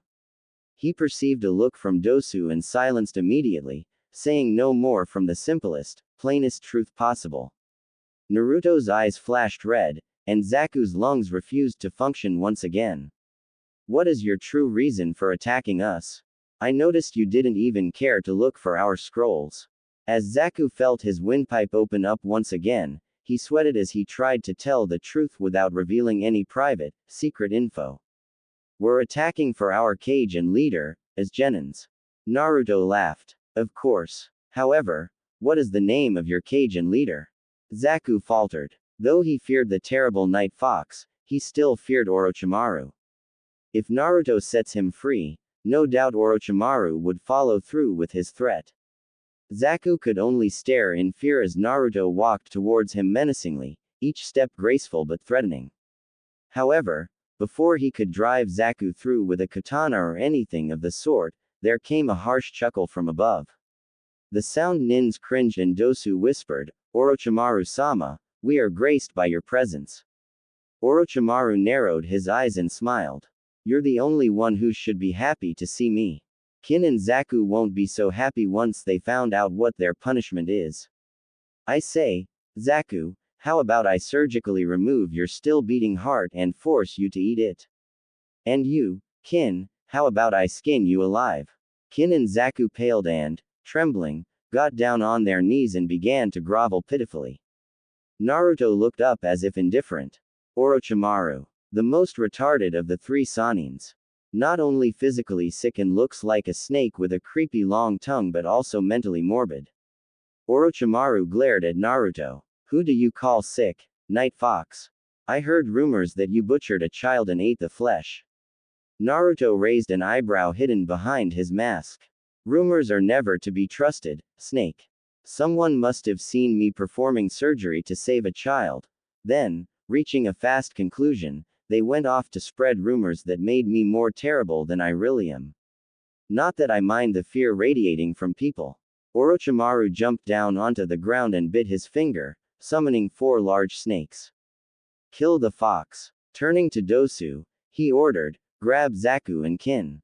They deserve their punishment. A snake lunged towards Naruto, and he spinned around, escaping from harm's way. Naruto unsheathed his katana, but then a scream penetrated the air. Naruto spinned around to see Orochimaru holding a kunai to Haku's throat. Sasuke was desperately fending 2 other snakes off, and Sakura already had a bleeding arm covered in a greenish goo that was obviously poison. Haku, Sasuke, Sakura. Then at that moment a snake smacked Sasuke into a tree, and he fell down unconscious. Kage Bushin no Jutsu. A shadow clone rushed over to try and clean out Sakura's wound and heal while another went over to defend Sasuke. Naruto charged at Orochimaru, who dug the kunai into Haku's throat. A stream of blood trickled down, staining her yukata. Let her go, Orochimaru. See what happens when you love, demon. I know who you are, Naruto. And I also know who you love. If you don't love this weak, spineless filth of a shinobi. Orochimaru twisted Haku's arm behind her back. You wouldn't have hesitate to kill me even if she's killed in the process. I hate people like you. Acting like a hero, Naruto. Well, there's nothing you can do about this. Why are you doing this? Naruto asked, gritting his teeth. You see, I'm willing to make a deal. I want your body, Naruto. You're strong, smart, not to mention you're half demon. I would love to have your body. You give me it, and I'll release your girlfriend. Naruto shivered. The way Orochimaru said it creeped him out. However, Haku deserved to live. Fine, but you have to let her go first. You're the villain. Orochimaru smirked. No way, you come here first. Take it or leave it. Naruto sighed and walked towards Orochimaru, removing his cloak and mask. Haku wanted to scream for Naruto to stop, for him to save himself, but she found her voice gone. Then her brown eyes met Naruto's cerulean blue ones, and they were what released her limits. Haku felt her love for him flow through her veins in the form of chakra, and with it, she collected enough water from the air to form thin rope. She controlled it and it wrapped itself around Orochimaru's neck, froze into ice, and yanked him away from her. You will not hurt Naruto-sama, and you will leave us be. Naruto raised his eyes in surprise as the water jabbed at the summoned snakes, killing them all, and then wrapped itself around Orochimaru. He had never heard her say anything so forcefully before. Orochimaru snarled and disappeared in a poof as Haku's chakra finally depleted, leaving her exhausted to the point of collapse. Naruto caught her before she hit the ground and smiled tenderly. Now, Haku, where in the world did you get all your chakra from? From loving you, she replied, closing her eyes. But it doesn't matter. Tears rolled down to the sides of her face as she explained, I know you can never love me back. You're just so much better than I can ever be. Naruto silenced her with a finger to her lips. Then Naruto smiled and said gently, Haku, please shut up. He leaned down and kissed her passionately in the lips. He saw Haku widened her eyes in surprise before she deepened the kiss. When they finally broke apart, Naruto asked, why did you ever think that I would not like you back? You're the best person I could ever ask for. Haku lowered her eyes. You acted as if you didn't want a girlfriend. Ah, I guess that was fault on my part, huh? Then he added, oh, now that I thought of it, there had been an easier way for you to use water techniques without using so much energy. How? Sealing it in scrolls. Haku's right eyebrow twitched. It was the first time she had ever been annoyed at Naruto. All this time, if she just sealed water into scrolls, it wouldn't have cost her so much energy, and it would still be lightweight to take around.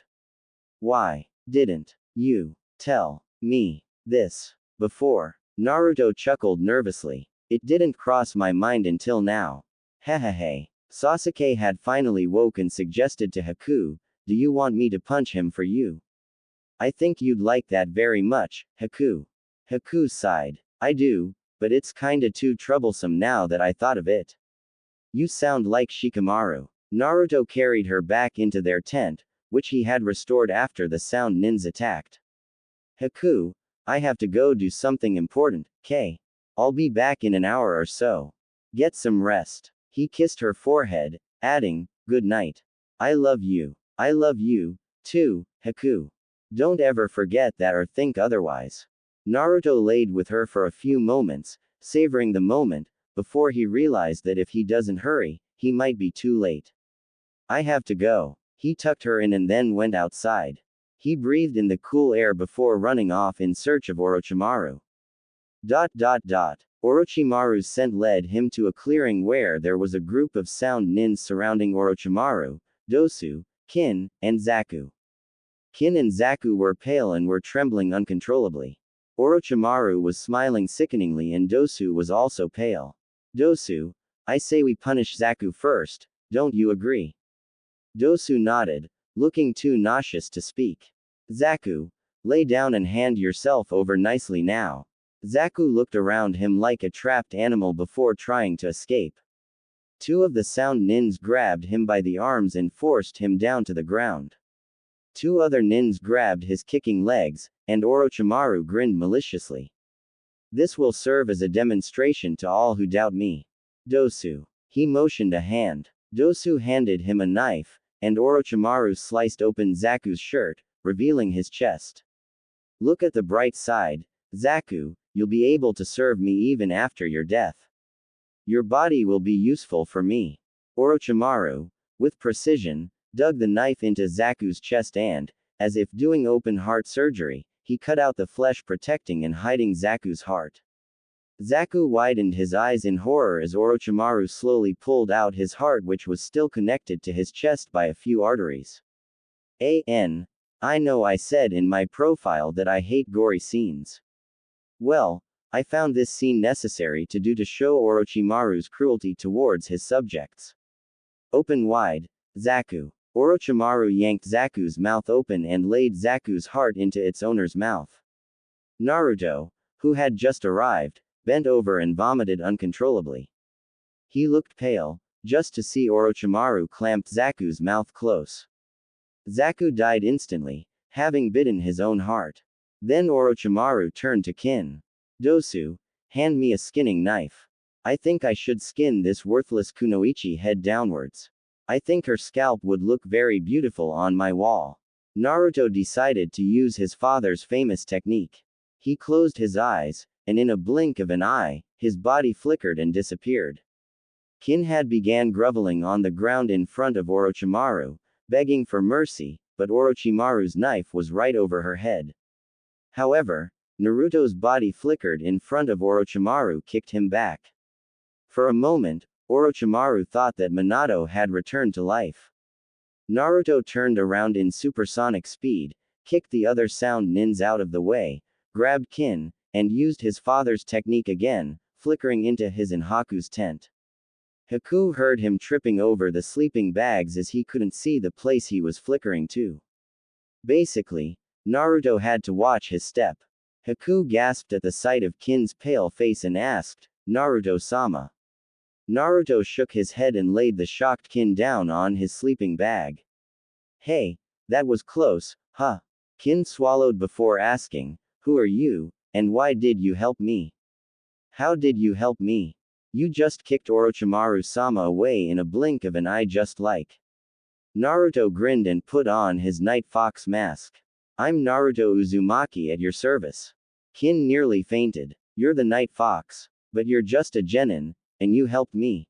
Why? I couldn't allow people to get tortured in such ways by Orochimaru if I can help it." Naruto smiled at Kin kindly. "Don't worry. We won't torture you or hand you over to the Anbu for being in league with that snake. You're safe with us. If you need anything, just say. We'll be staying in the forest to train for the next few days anyways." "Why are you doing this for me? Aren't you even going to tie me up outside so that I won't get the chance to kill anyone here?" Kin asked in confusion. Orochimaru, at sound, would have made his subjects' lives as miserable as he can just to force them into submission by fear. Isn't that how the Hokage is to the Leaf Nins? Isn't that how all the cages were? It was their duty to make their subjects submit and fear them, wasn't it? If so, then their ninja subjects wouldn't be so kind as this blonde was being. If it were Kin, she would have tortured Naruto the moment he was at her mercy. That's a nice idea, not to mention cautious and creative, but I really think it's too much trouble to tie you up. It's 1 in the morning, and you can go tie yourself up if you want, but I'm going to sleep." Naruto collapsed into Haku's arms and immediately fell asleep. Haku sighed and decided that no matter how crazy the idea sounds, she would trust Naruto on his decision to allow Kin to sleep in their tent. She, too, fell asleep seconds later. Kin listened to their breathing before an idea came to her head. If she kill Naruto, Orochimaru would surely grant her impunity. Naruto was probably lying that he wouldn't hand her over anyways. Ninjas are always liars. Kin reached into her pocket and took out a kunai. She was about to slice Naruto's throat before her conscience, at least what was left of it, held her back. She was in debt to him, a debt she knew that is the highest debt to be paid. She owes him her life, not his death. Was she really so ungrateful that she'd kill him in his sleep when he had gone through so much trouble to rescue her? Was she so spineless that she would attack him when he was most vulnerable? In the end, Kin couldn't bring herself to kill the innocent-looking boy, sleeping in the arms of his girlfriend. "I bet he knew I couldn't bring myself to kill him," Kin muttered to herself, slightly annoyed at her weakness. Naruto's lips, she swear, curved into a smile in his sleep. "Impossible," Kin muttered again. "Since when does a person hear from the world of reality in his sleep?"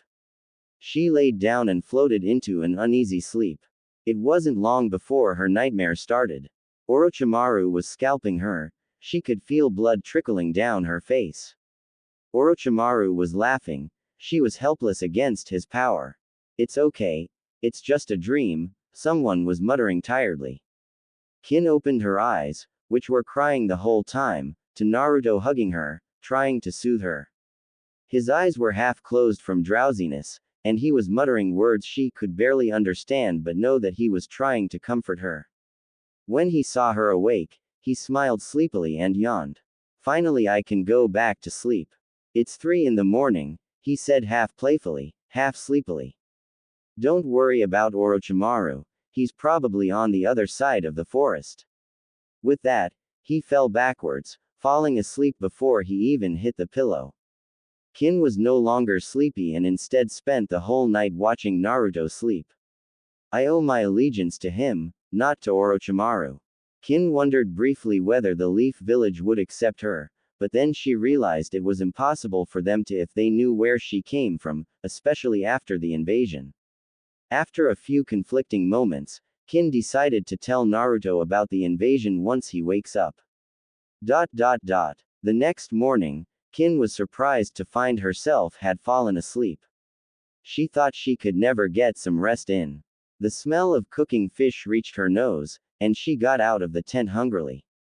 Sasuke looked up at her and smiled politely without saying anything, having decided that it would cause trouble to do anything that would remind her that she had been their enemy just last night. Sakura, however, was a different matter. She scowled as Kin approached them, still mad at her for the humiliation Sakura had suffered at her hands. Kin laughed slightly at Sakura's shorter hair, which she had the pleasure of cutting. She had to admit, Sakura was much cuter with shorter hair. Naruto handed her breakfast and moved over on the log to allow room for her to sit. You're probably wondering where Haku-chan went. She's off sealing water into scrolls right now in preparation for other battles she might fight in. Kin nodded, slightly interested in the fact that they have 4 members on their team. She's not born here, isn't she? Nope. I think she was born in Snow Country. Naruto finished his breakfast and then asked Sasuke, how many days have we been here?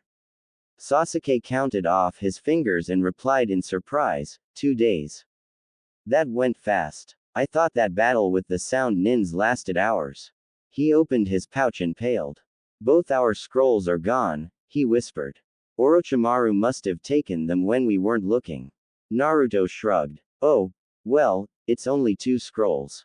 Good thing we didn't lose something like 10 scrolls, which we don't have anyways. Sasuke scowled. Well, let's get some scrolls. Sure.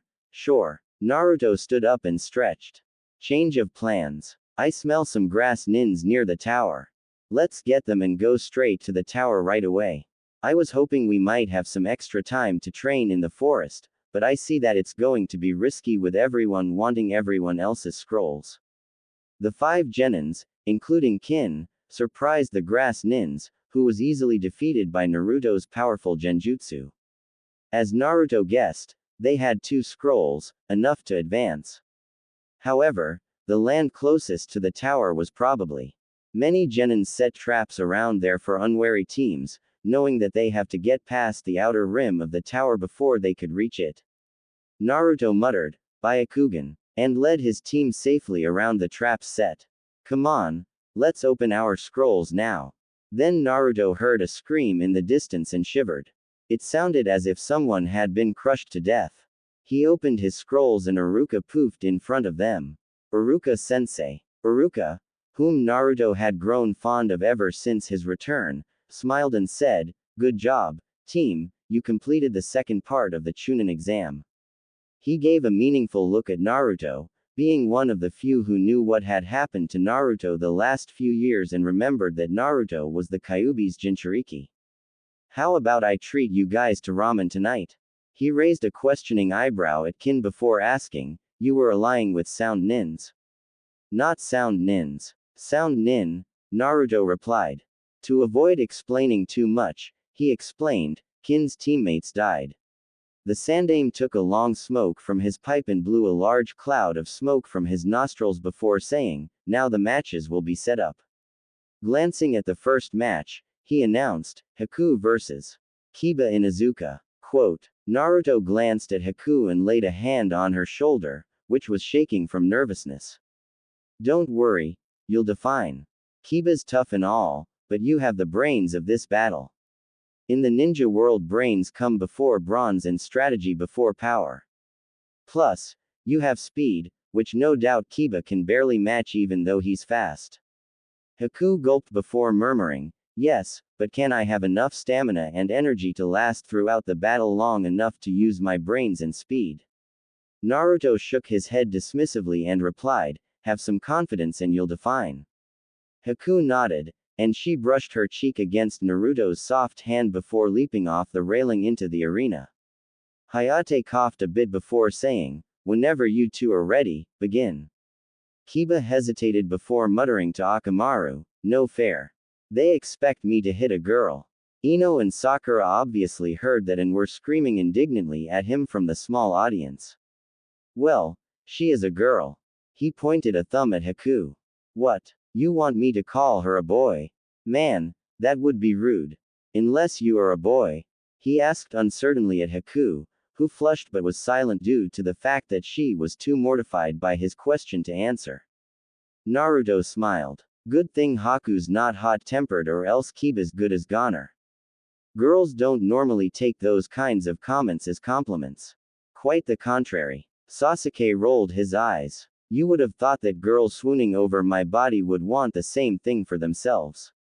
Sakura gaped, and Naruto leaned over the railing, trying to hide his laughter. Then, regaining control of himself, he whispered to Sasuke, Ototo, girls like you for your looks and skills. They don't exactly want your body for themselves to have, meaning they don't want to be a boy. That's the greatest insult you can give a girl, though if you're toned and in shape, it would help them like you even more. Sasuke made a motion with his hand impatiently.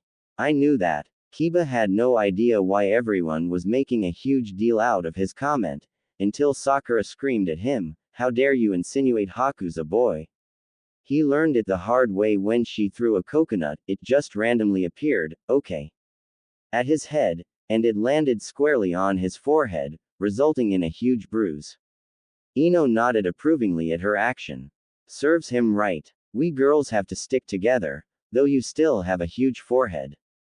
Sakura had a tick above her forehead as she marched over to Ino, and the two began to hurl insults at each other. Kiba rubbed his head and muttered, fine, she's a girl. No need to get harsh. Then he smirked at Haku. I was joking about not being able to hurt a girl. Come at me with everything you got. Haku shook her head. You attack first. I'd be happy to. Akamaru poofed and an identical clone of Kiba appeared. Kiba explained, Akamaru and I battle as a tag team. Haku nodded, not really concerned. Two fight together, two lose together. All she hoped for was that her low stamina doesn't provide an obstacle to her Kekkei Genkai. As Kiba charged, his speed momentarily caught her off guard as he was extremely quick. The moment she dodged his, Akamaru came from behind and rammed into her. Haku let out a pained groan before pulling out one of her scrolls and threw it to the other side of the arena. This action went unnoticed by Kiba. So ya wanna give up yet? Kiba asked, noting as she gripped her side where Akamaru had rammed into her. Not yet. Haku sent a small charge of her chakra to her scroll on the other side of the arena and released a torrent of water at Kiba. Kiba yelped in surprise as cold water drenched him to the skin. Haku smiled and took control of the water before it seeps through the ground and directed it at Akamaru, also drenching him. Naruto grinned and turned away. Kiba and Akamaru had already lost the moment the water drenched them. Haku smiled and asked, you might want to give up now. No way. Kiba charged at Haku, who immediately activated her bloodline limit, the ability to control both wind and water chakras to create ice. Kiba felt a sudden drop in temperature and noticed that all the water on him and Akamaru froze. Crud, he muttered, his teeth chattering. Akamaru's fur went stiff, and the duo tried unsuccessfully to break their icy coating. The more they struggled, the more chakra Haku had to put in to harden the ice. This Haku realized was serious. Her chakra was running out way too fast. Haku controlled her water to envelope Kiba and Akamaru into an icy sphere, suffocating them and weakening them. She had no intention of killing her opponents, but this was the only way she could think of to defeat them with her low stamina. The quicker the battle was over, the better off she was. After a few minutes, Kiba and Akamaru ceased struggling. The ice finally broke as Haku's chakra was nearly used up.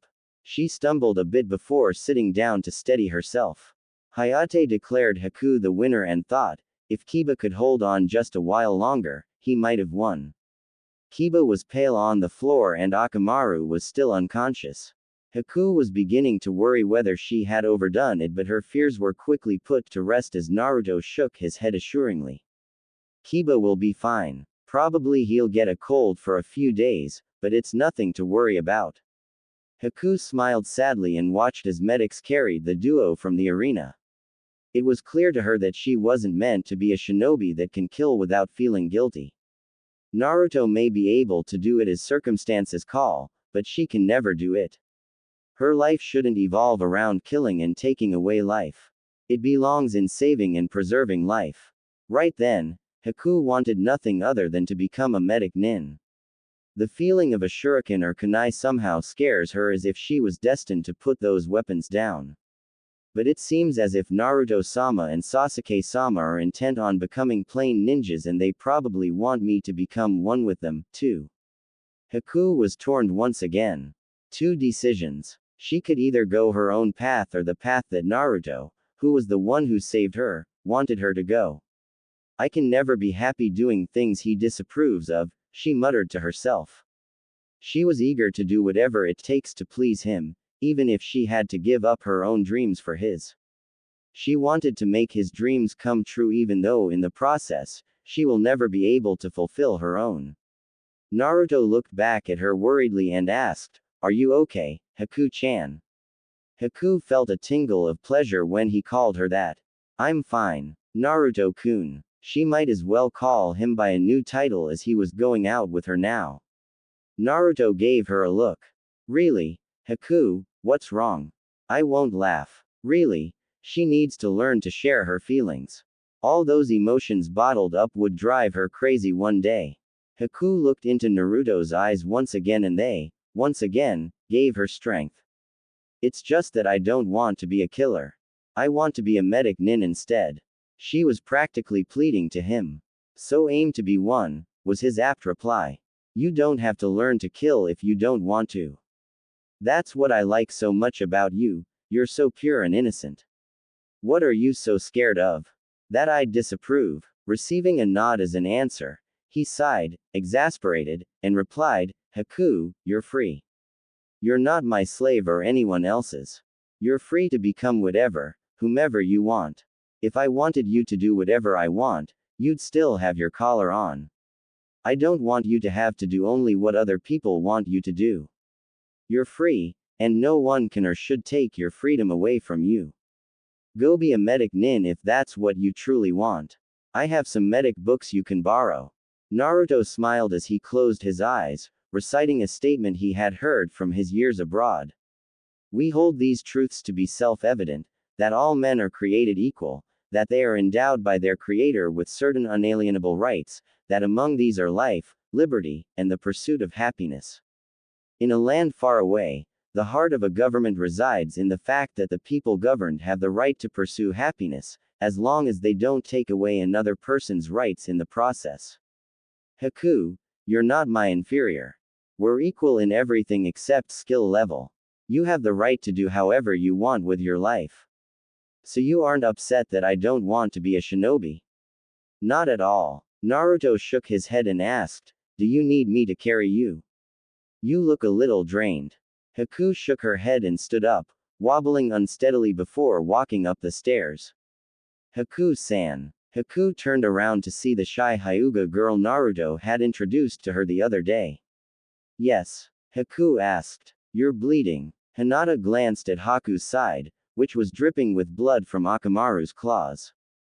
Haku widened her eyes in surprise, she hadn't noticed. Hinata fingered the ointment she held, she had meant for it to be for Naruto. However, Haku needed it more than her crush does. Not one for words, Hinata handed the taller girl the ointment without saying anything, only smiling. Haku took it, looking at it curiously. Is this ointment? Receiving a nod, she returned Hinata's smile and said, Arigato, Hinata. She studied her wound before applying carefully, wincing as the ointment stung her slightly. The scratch wasn't too deep, but it was deep enough to keep her bleeding. Hinata sat down next to Haku and decided to ask the question that's been on her mind for the last few hours.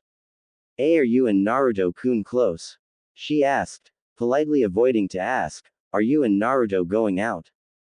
Haku nodded. We're a couple now. Oh. Hinata cast her eyes downwards. It was too late for her now. Naruto already have someone. The worst part was that she didn't even tell him. She wasted all her chances and now, he got another person to turn to. Oh, who was she kidding? Even if she had told Naruto, he still wouldn't go out with someone like her. How many times have the elders called her weak? Here, Haku was a ninja for less than 3 months and had beaten Kiba, whom she herself had trouble beating and had been training for most of her life. Something wrong. Haku watched her worriedly. It's nothing. Hinata closed her eyes. How did Naruto meet you? Haku replied, slightly uncomfortable with the subject. He met me on one of his missions. I didn't know I was a ninja back then. Hinata didn't press her, but she could feel her curiosity. You seem as if you want to ask a question. What's your question? Why did he take you back to Konoha if he didn't know you were a ninja? Hinata wondered briefly whether Naruto was in love with Haku then, the moment he saw her. Sensing Haku's discomfort, she added quickly, you don't have to answer if you don't want to. Haku sighed and replied, let's just say my life then wasn't close to being pleasant.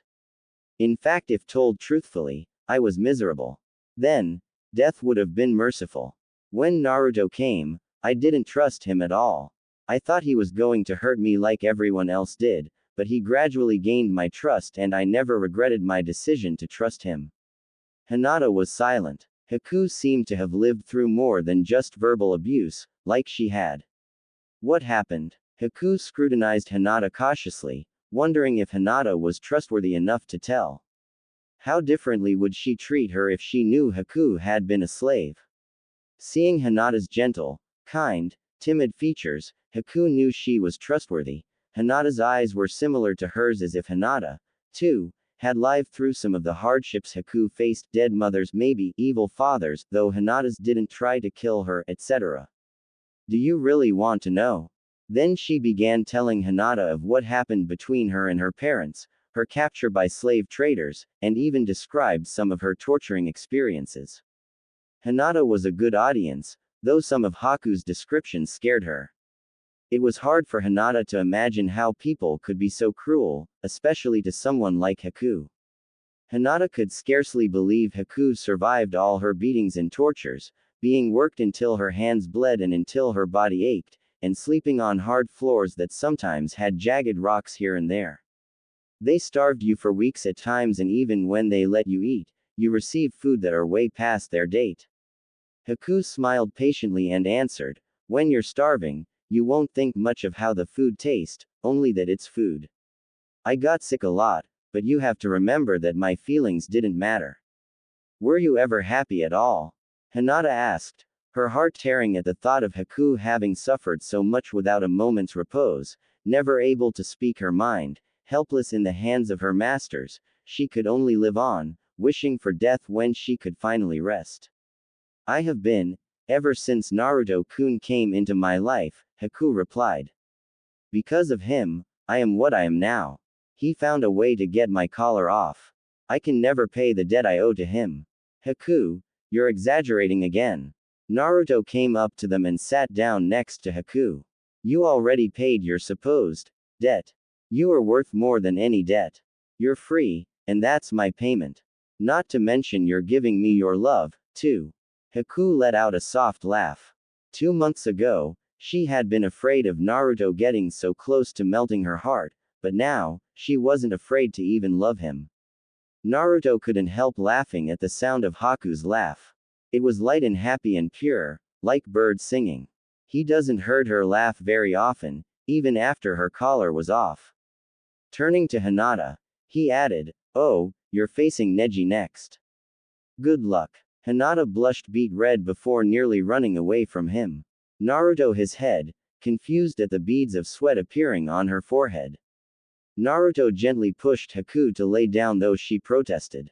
"No way, Haku. You are going to rest. Don't push yourself, unless it's necessary of course. No, no, no, and no. Lay down and get some rest. Akamaru gave you a pretty deep wound there. I've been through worse though. Still though, I can't have my lover be hurt in any way," Naruto replied, grinning as he kissed her forehead and making Haku blush a fiercely red. "I love it when you blush. You should do that more often, Haku. You're not very easily embarrassed despite the fact that you're shy around people." Haku shrugged. "I'll take that as a good thing then. I don't want to look embarrassed every time you call me your lover." Fugaku turned to the Hokage. "We should tell Naruto about his inheritance now, shouldn't he?" The Sandaime smiled. "I believe we should. After all, only those with his blood can enter." The Yondaime made that clear. Only those part of the Namikaze family can even see it, let alone enter it. Not only that, but the Namikaze family is an ancient house. Knowledge and power build up over the years and put into one place. Naruto should be able to use the place to his disposal. Itachi walked up to them, having left his team to themselves. "What inheritance, Hokage-sama? Sort of an estate in some ways. However, much larger. It will make the Uchiha compound look small in comparison. See, over the years, each Namikaze added a bit of themselves to the estate, so by logic and reasoning, we can deduce that some places are quite new while others are older than the village itself. So Naruto will be inheriting it, won't he?" "Of course, Itachi." The Hokage reached into his robes and gave Itachi a scroll. "Don't open this. It's for Naruto's eyes only. It will guide him to the estate, which I must inform you is very far from this village. Give it to him now." "Yes, sir." Itachi jumped up onto the railing where Naruto was sitting there talking to Haku. "Naruto." He gave the scroll to him and smiled. "It seems as if you had a home all along." Naruto blinked and opened the scroll. Suddenly, his eyes blurred and visions sprang up, burying themselves into his memory. When they ended, the scroll was gone. "Tachi, what was that?" "Your inheritance." Naruto tried to sort the images out and found out that they led to an estate. "It leads to a house. I have a house." "Hi, you do. Your father's family is a very old and prestigious clan. Unfortunately they all died out except for you. Your father married your mother, who was another last of her clan. They added their share to the estate, so if they had left that scroll for you, they must have intended to give all that you as well." Naruto's face split into a grin. "I have a house. A house." Then he seemed to have remembered something and whispered it into Itachi's ear. "Go on, Itachi. Do it." Itachi sighed and sweat dropped. Naruto can be so childish. Itachi shushined away and appeared in Iruka's empty classroom. "Iruka-san. Good afternoon, Itachi." Iruka looked up from his work and smiled cheerfully at his friend. "How's the exam going?" "Going great. But that's not why I'm paying you a visit. Contrary to popular belief, I am prone to gossip. Now I heard that Kakashi was together as a couple with Anko the other day. Then he broke up with her in the most cruelest way. He even called her useless and insignificant to his life." Itachi watched Iruka bristled with anger. "Well, what do you know? Naruto was right. But how was he so observant as to notice this? Anko's still crying over her loss." Itachi smirked and turned around. Iruka was gone. Itachi chuckled and shushined after Iruka. Despite what he labeled Naruto as, he was definitely not going to miss this. Iruka landed outside the bookstore. Kakashi was humming a cheerful tune as he walked out reading the Ika Ika Paradise book. He saw Iruka out of the corner of his eye and turned to him, greeting cheerfully, "Yo, Iruka." "Yo, yourself." Iruka growled. "How dare you?" Itachi, meanwhile, put up the next part of his plan. He came up to Anko at the dango stand near the bookstore and said casually, "Have you heard?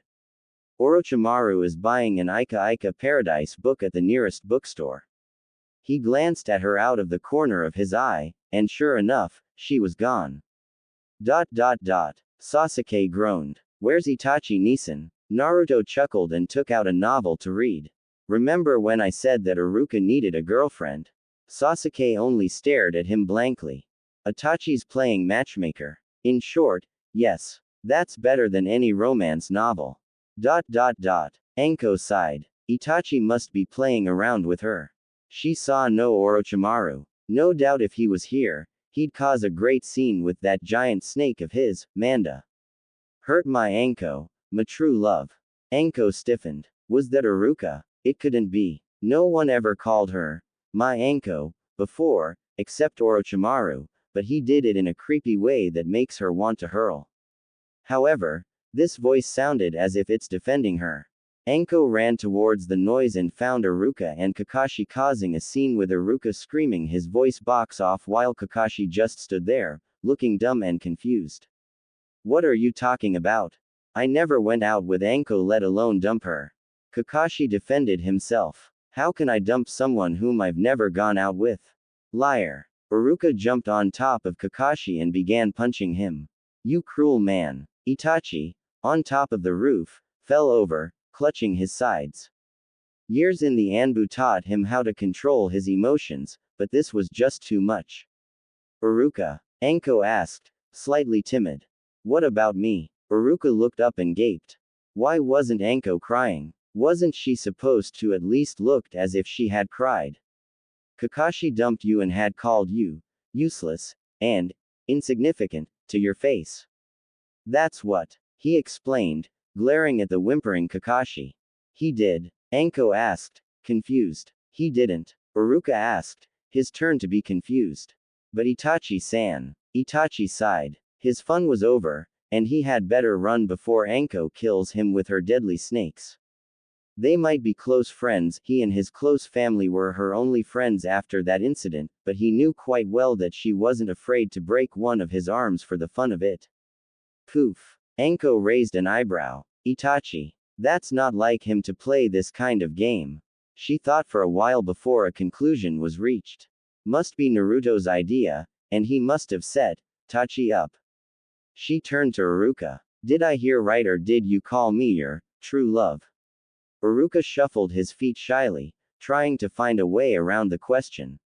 Kakashi stared at the scene before sneaking away, muttering under his breath, crazy chunins. Anko, meanwhile, approached Iruka and asked softly, which was so unlike her, do you really love me, Iruka-kun? She leaned her face in closer to his, their noses almost touching. Tell me the truth. Iruka turned pink. Then he turned away. You'll say no to me anyways. What's the point? Anko grinned. How would you know? Iruka shifted uncomfortably again. Just because. You're not one for romance, and, well, you haven't really been trusting ever since that incident, except to Itachi and Naruto and Sasuke. So well, I guessed. I guess you just wouldn't be interested in me. Now, Iruka, Naruto set us up, so he must have seen we were destined for each other. Anko smirked and tilted Iruka's face towards her. Now, be a man, and ask me out. Unfortunately for Anko, Iruka, so ecstatic as he is, promptly fainted. Begin. Neji's eyes taunted Hinata as the veins in his eyes popped out, revealing his clan's bloodline, the legendary Byakugan. Give up, Hinata-sama, you can't defeat me. Already it has been written in the pages of history and the future, you will lose to me, not only in this fight, but in every one to come. Naruto narrowed his eyes but held his peace. He can sympathize with Neji. It's not easy being a branch member. But someone really has to knock some sense into that Hyuga's brain. Hinata audibly gulped. Her Byakugan was activated, but she had no determination to actually, truly use it. Naruto decided to give her a confidence boost. Hinata, he called from the sidelines. After her attention was caught, he said, don't listen to whatever Neji tells you. You can defeat him. You just have to believe and trust in yourself. Then he added, no pages of the future are written until it becomes part of history. Hinata stared at him before whispering, but how can I possibly hope to defeat my cousin? He's older and stronger than me. However, Naruto's enhanced hearing could hear it. So, Kiba's supposedly stronger and more experienced than Haku, but who defeated who? No, it's not Neji, who's better than you. It's just you weakening yourself. Just try your best. So what if you lose? There will always be a winner and loser in a fight. So just because you lose doesn't mean you're a loser, it just means you have a goal to reach. Hinata widened her eyes. Was Naruto actually supporting her? It can't be true. There was only one person in her memory that actually did such a thing, and that person disappeared 7 years ago. She remembered the villagers celebrating over it, presuming that he was dead. Flashback. Hinata struggled. The ninja holding her was no doubt the Cloud Nin. What was going on? She thought they were supposed to be negotiating a treaty. Stop that, brat, unless you want to be beaten before we continue, the ninja snarled. Hinata gulped and stopped struggling. Suddenly, they stopped moving, and Hinata looked up to see a kid about her age. He obviously came upon them by mistake, judging from the look on his face. Hinata looked at him with pleading eyes, trying to warn him to run. However, he didn't get the message because he yelled out, "Hey, you're the ambassador from Cloud. I remember you. What are you doing with the Hyuga?" He shifted the large scroll he was holding onto his back as if readying himself for a battle. "Move, kid, or you'll be looking death in the face." Naruto growled, "Just because I'm smaller doesn't mean I'll die, moron." "Fine, have this your way." The Cloud Nin sent a cloud of kunais at him, all tagged with explosive notes. When the explosion sounded, he was about to go on his way when suddenly Naruto appeared out of the smoky haze. "What? Who? How?" Naruto smiled. Itachi had taught him Shushin and replacement, so it was easy getting out of the way. Not bad for a kid, Suddenly red chakra consumed him and his eyes turned red and the pupils slitted. He suddenly looked demonic. "My friend will love to make your acquaintance before your death, Cloud Nin." The few minutes happened so fast that Hinata only grasped some of the events. In the end, the Cloud Nin lay dead on the forest floor. Hinata stared at the blonde boy, whose demonic appearance had faded away. She was completely baffled and amazed. "Who are you?" she asked him. He considered her for a second before saying, "Your kind calls me, Demon. But you can call me, Fox." She knew it wasn't his true name, but she never questioned him about it again. They met each a few times afterwards, usually in training grounds, before he disappeared. During those few times, he had always encouraged her and helped her through bad times, and before she knew it, she was in love. End flashback. She shook her head. No, Naruto couldn't be that same person. Her childhood crush was dead. This Naruto was just someone with a similar personality. Still, she felt her courage flaring up. She could beat Neji, hopefully. That was what Fox had always told her. Believe in you could do wonders. The greatest people in the world are always those like you who have big dreams and have the confidence to believe they can achieve it. She looked at Neji and gulped, her confidence wavering slightly. He was so calm with self-confidence, brimming to the point of arrogance.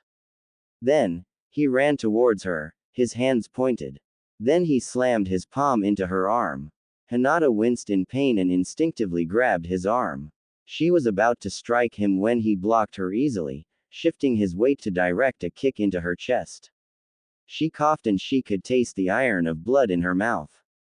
Suddenly, Neji appeared in front of her and grabbed her arm. He then proceeded to close off her tenketsu. "Admit it, Hinata-sama. You lose." He slammed his palm into her lungs and then let her drop to the floor.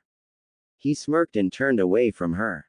Suddenly, there was a scraping noise, and Neji scoffed. "Don't hurt yourself now." He turned around. Hinata was panting. "I won't give up." Neji bristled. Normally, his Hyuga upbringing taught him to act emotionless, but this was too much. Why couldn't that weakling stay down? "I won't give up," she panted. Then she looked up at Naruto as if he were her savior. Because that's the way of the ninja. Neji clenched his fists. Then he ran at her.